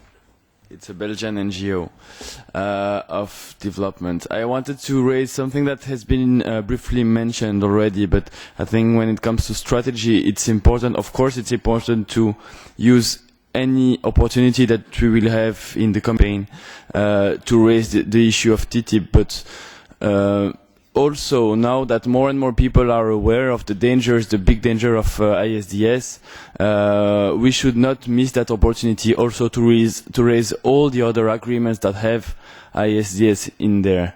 Once people have understood the danger for democracy that ISDS is, then we have to raise the EU-Canada agreement, we have to raise EU-Japan, EU-China, EU-Myanmar, Burma. Those are all ongoing or starting negotiations that all have ISDS in there.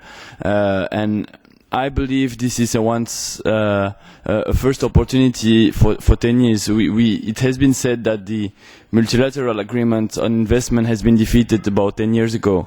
But sadly, we also have to admit that in some way it was not completely defeated, because you have bilateral investment treaties now. You have more than 3,000 of them around the world, more than 1,000 for European member states only. So what I would suggest in terms of strategy is also that all the friends we have in national parliaments, we have to make them aware also of all the bilateral investment treaties that are voted every day, every week in their national parliaments, and that's not only about caring about third world countries. It's also about protecting ourselves. My country, Belgium, is being sued by a Chinese investor who claims to have lost more than 3 billion euros in the banking crisis. So this is in the context of austerity in Europe. These are billions that should not even be in question to be given to investors that claim to have their profits affected by public measures. So that's one thing. And the second thing is in terms of mobilization. We have to use the next round. It has been said already. The next round of negotiation that will be in Washington, the week of the 19th of May. That's 1 week before the European election. We have to use that momentum to raise the issue in all mainstream media to all the people. And what is going to happen in Belgium at that time is the movements D1920 and Alter Summit that will organize a big circling of the Business Europe Summit here in Brussels on the 15th of May. And this is in the framework of a Europe-wide action week that, of course, we encourage. And we know that many initiatives already exist in other European countries, and we, of course, encourage others to follow those initiatives as well. Thank you.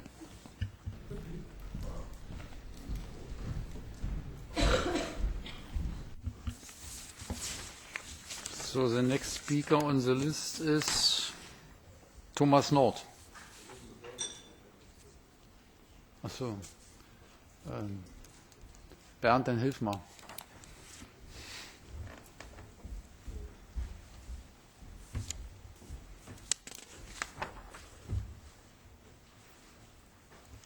Es geht auch relativ schnell.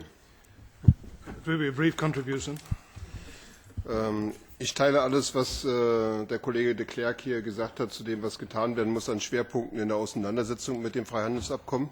I share everything Paul de Klerk has announced with regard to tackling the trade negotiations now. Und ich denke schon, dass die linken Parteien, die Gewerkschaften, die NGOs etc. alle sich einig sein müssen und die öffentliche Auseinandersetzung zum Freihandelsabkommen fortsetzen müssen und werden.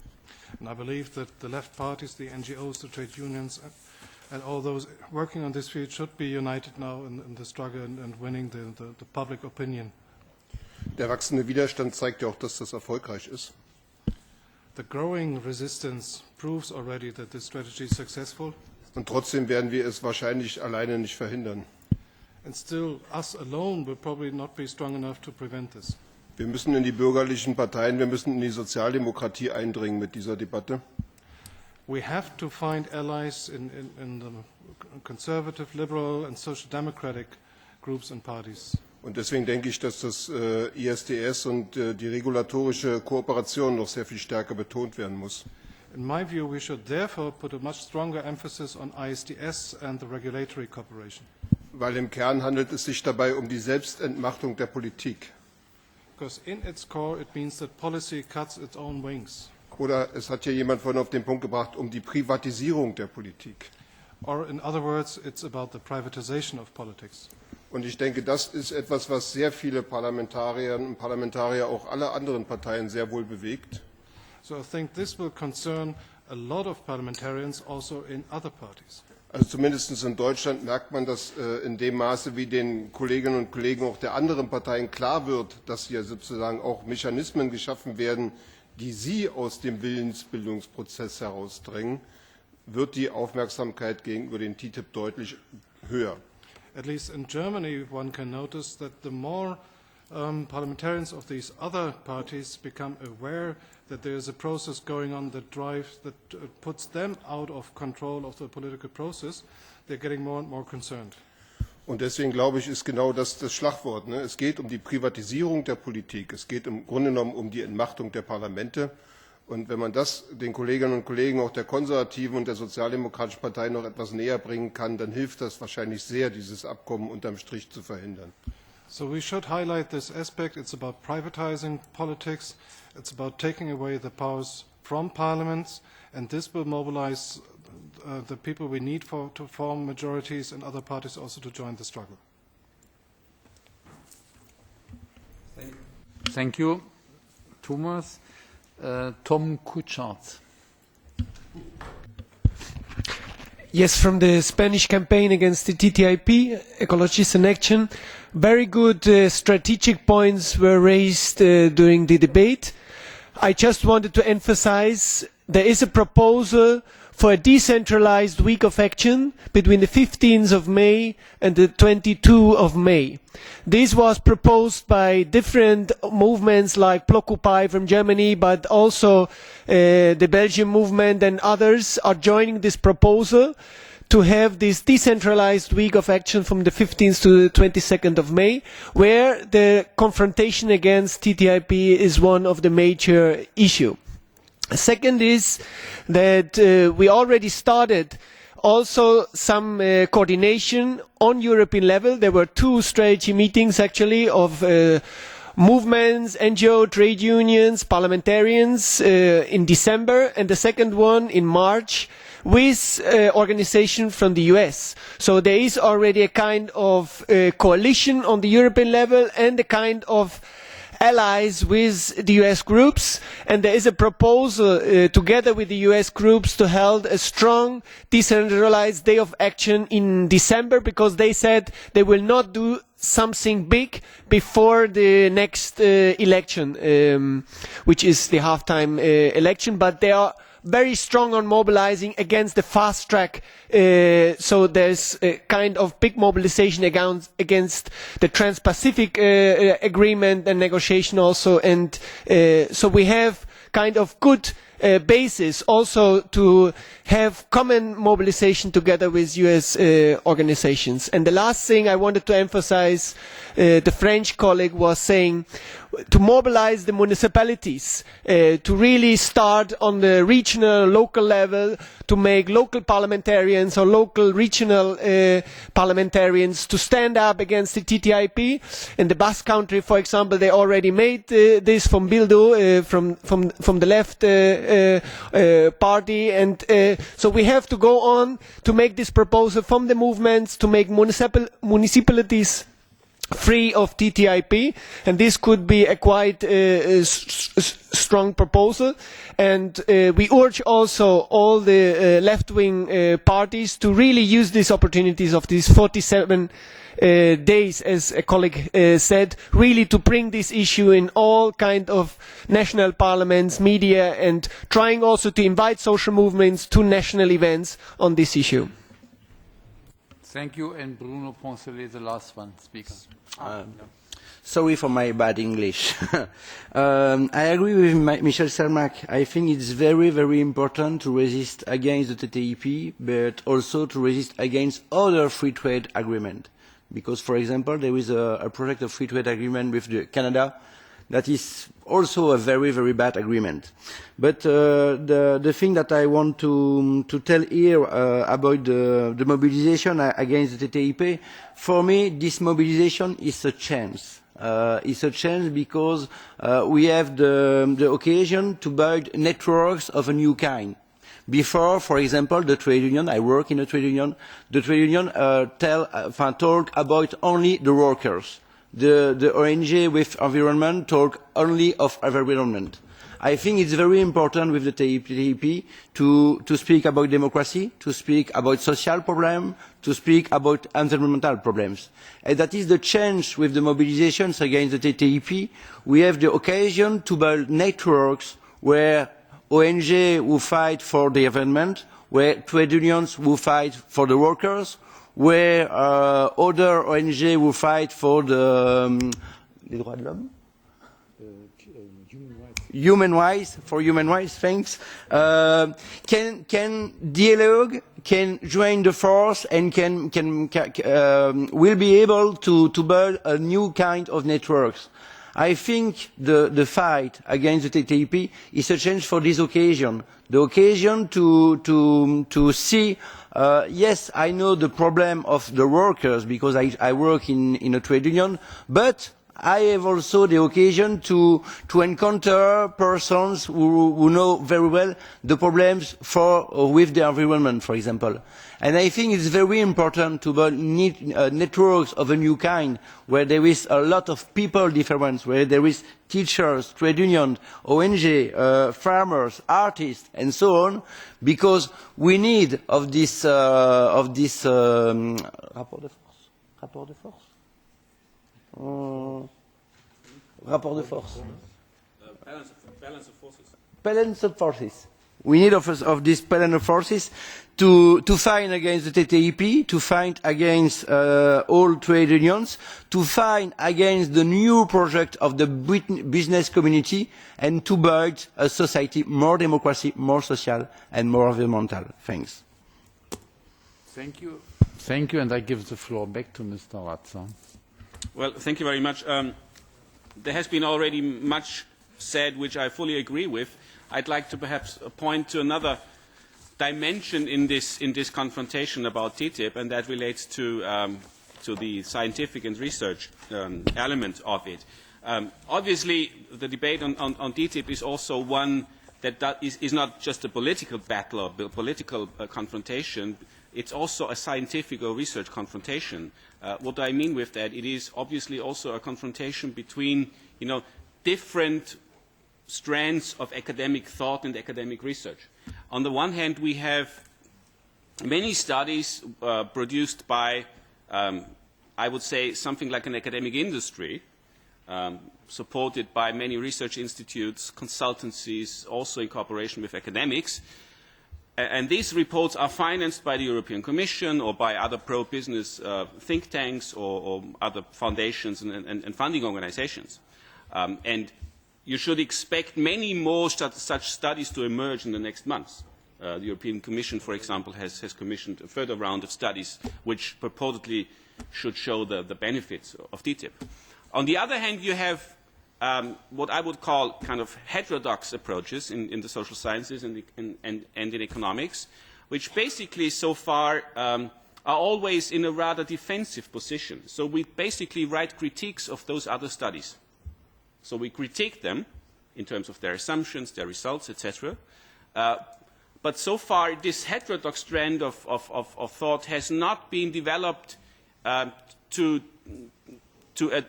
a degree where we could kind of present our own model projections or our different methodologies and apply them to make an assessment of TTIP. And I think this is a problem also for the political debate, that heterodox approaches are not in a position to advance their own methodological framework and come up with different assessments of those trade agreements. So basically we are always, or almost always, stuck in a position where we critique the modeling frameworks of the others, but cannot propose our own results based on our own methodology. And that needs much more support and work. And insofar as these debates are discursive debates, I think that is a dimension which you should not forget, that heterodox research, which is supportive of a critical view towards these trade agreements, be it from the social sciences, be it from political ecology, you name it, needs more support and needs to be supported in order to also advance the critical political debate on this issue. Thank you. Thank you. We are coming to the end of our workshop today. You want? Hello, my name is Thomas Fazzi and I represent the Sbilanciamoci, which is an Italian network of more than 50 civil society organizations. And we've recently also come together with other groups from Europe, including the Economista Terre in France and Transnational Institute and so on, to form the European Progressive Economists Network, whose website will be launched quite soon. And we're also part of the Stop TTIP Network Italy. The network Stop TTIP in Italy was created only shortly more than a month ago, so it's very young. The debate is almost non-existent in Italy at the moment, but things are moving. There is a big transnational conference organized, planned in Rome for the 12th and 13th of April. There will be speakers from the US, from the UK, and other countries on the TTIP. I just wanted to comment on a point that was raised, and that is the importance of stressing who wins and who loses between countries and also between sectors of the economy. I think that is an important point. Someone was asking which countries I expected to benefit from the official studies, and my country in a lot of the studies is one of the countries that is expected to benefit quite a bit. So that is an argument that our government is clearly going to use in favour of the TTIP.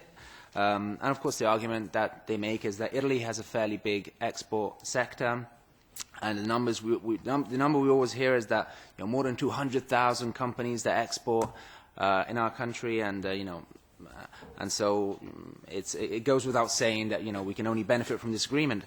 But of course what they omit to say is that more than 70% of those exports are gobbled up by the 10 largest companies in the country. So I think it's very clear that some companies, the large players in the economy, will most likely benefit from TTIP, but the same definitely doesn't go for the small and medium enterprises that, to a large extent, are the backbone of Italy's economy. And so, in this sense, I think I think activists and trade unions should also consider linking up and creating tactical alliances also with small and medium business trade federations, because I think these stand out to lose and stand out to face a process of acquisition or exclusion from the market. So I think framing the question simply in terms of a conflict of capital against labour is a bit misleading. I think what we're facing is a conflict of corporate and financial capital against obviously labour, but also small and medium enterprises, and I think we should take that into consideration.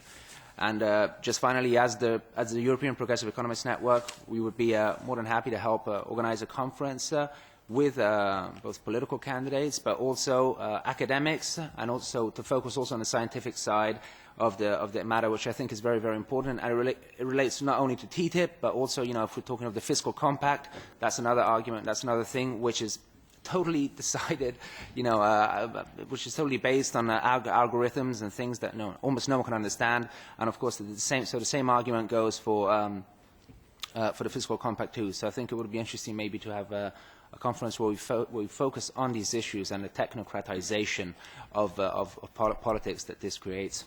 Thank you. Thank you. Please. Thank you. Very short, again, Lida Forero from Transnational Institute. In terms of the last intervention about the academics, it has been raised in different spaces. For example, in one meeting we had yesterday among organizations in the Netherlands, that we need some academic support when we critique the TTIP. For example, there is a proposal to have a letter signed by academics from economics, from law, explaining why do you oppose to the TTIP. And that could be very useful in terms of the mainstream media work, but also for public opinion. So that's one thing that we could find as a space for cooperation. And the second proposal, it was mentioned before too, in terms of the alternatives. There is a process of 4 years of more than 60 organizations together to propose an alternative trade mandate. And it has been presented last November, and last week we launched the pledge campaign. That's very concrete, and it's related to why we don't want TTIP, but also what do we want instead of TTIP. So that's a very concrete proposal for the next month that could be supported by different groups in Europe. Thank you. And then the last speaker. Okay. Sean Crowe, Sinn Féin, Ireland. Just to give an Irish perspective on it, I think the debate up to now has been, certainly in our country, it's been fairly superficial. We haven't really gone beyond the headlines you were talking into. Some of the speakers were talking in terms of the 100 billion, the 500 billion. Trade is good, it'll lead to growth, etc. I suppose a lot of people in Ireland are just worn out from austerity. They want to hear a good news story, so this is seen very much as a good news story in Ireland. If you dig down into the actual agreement itself, yes, there's secrecy around it. We would pride ourselves very much on our green image in Ireland, particularly in relation to the agricultural sector.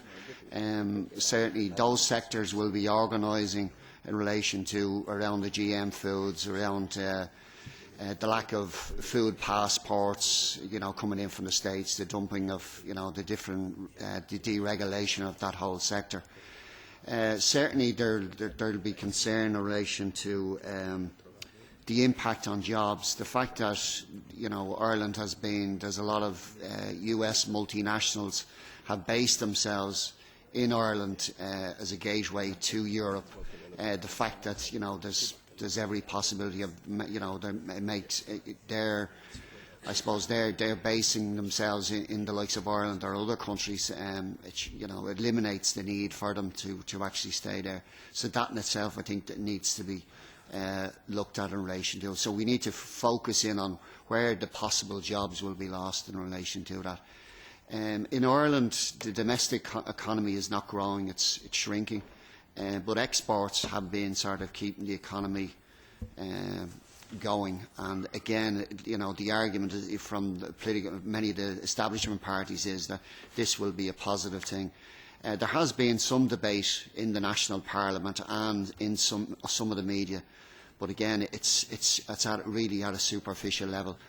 Trade union movements really haven't taken up the baton as such in relation to this. And I suppose the fact that the discussions have been, it's off base. It's people haven't been really getting the feedback of what's happening in the talks themselves. We're getting feedback from at some levels, at a political level, that on the US side that they've sort of stalled the discussions up to now, and then the suggestion is that because of congressional elections coming up, that they are sort of pulling back from it for their own domestic reasons in relation to it. I think there's huge potential there in relation to fighting this. Up to now it hasn't been a European election issue. As I say, it's been fairly superficial, no real detail. And if you look at other previous trade agreements, the likes of with Colombia, Israel, again, there wasn't that huge detailed discussion in relation among certainly in the political classes in Ireland, so I welcome the fact that we had the discussion here. I think this document certainly will be helpful. We will try and raise it within the Irish Parliament, the European Committee level, the Foreign Affairs Committee. Again, just putting there, it's a new resource that we have. Give some sort of detail in relation to what's coming down the track. And again, thank you for hosting the conference this morning. Thank you very much. Now we are really coming to the end of this workshop. There is no time for a long analysis, summary of the rich debate. First of all, I want to thank the authors of our study, Mr. Ratzer, Mr. Arnim, and Mr.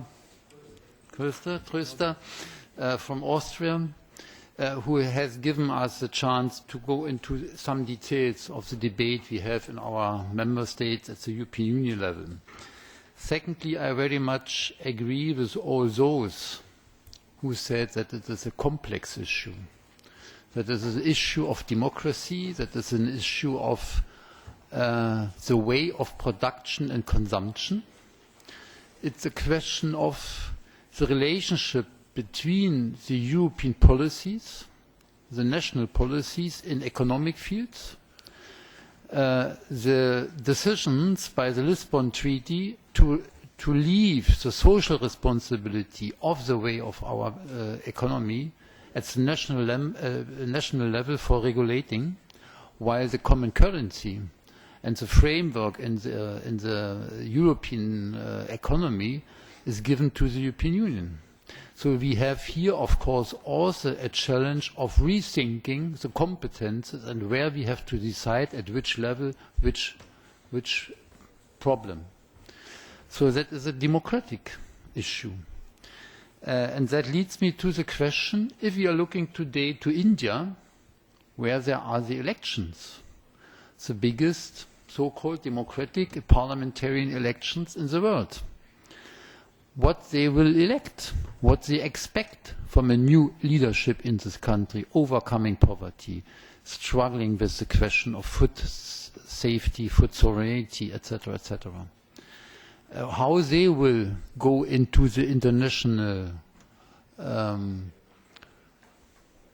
partition of competition, of participating in having a surplus in the interest of the Indian economy.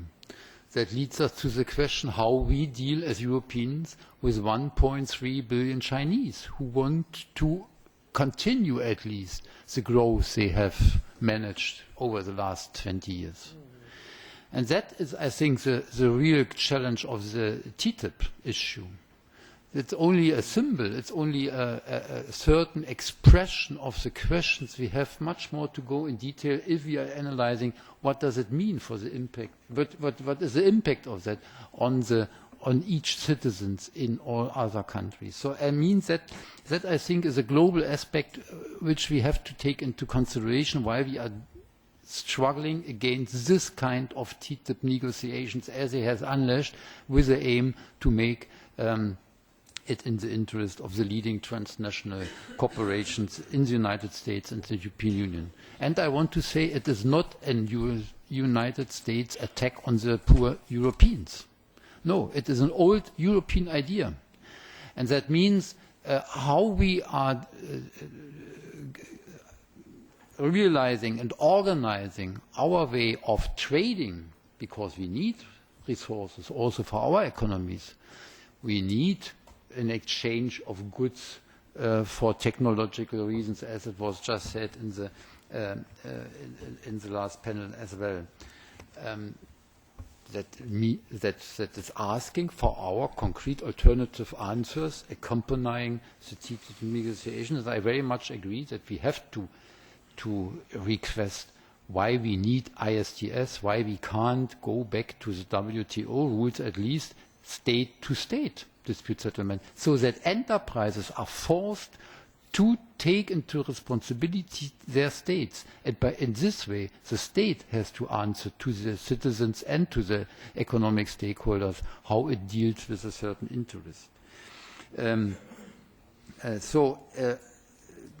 Why we don't use the normal judicial way, the normal courts to decide about who is a benefactor, who has violated the regulations. In this way also to make this process transparent and understandable to each affected by these disputes, citizens or even economic stakeholders. And for that I want to say thank you for the promoting of the alternative trade mandate. It is a good step forward.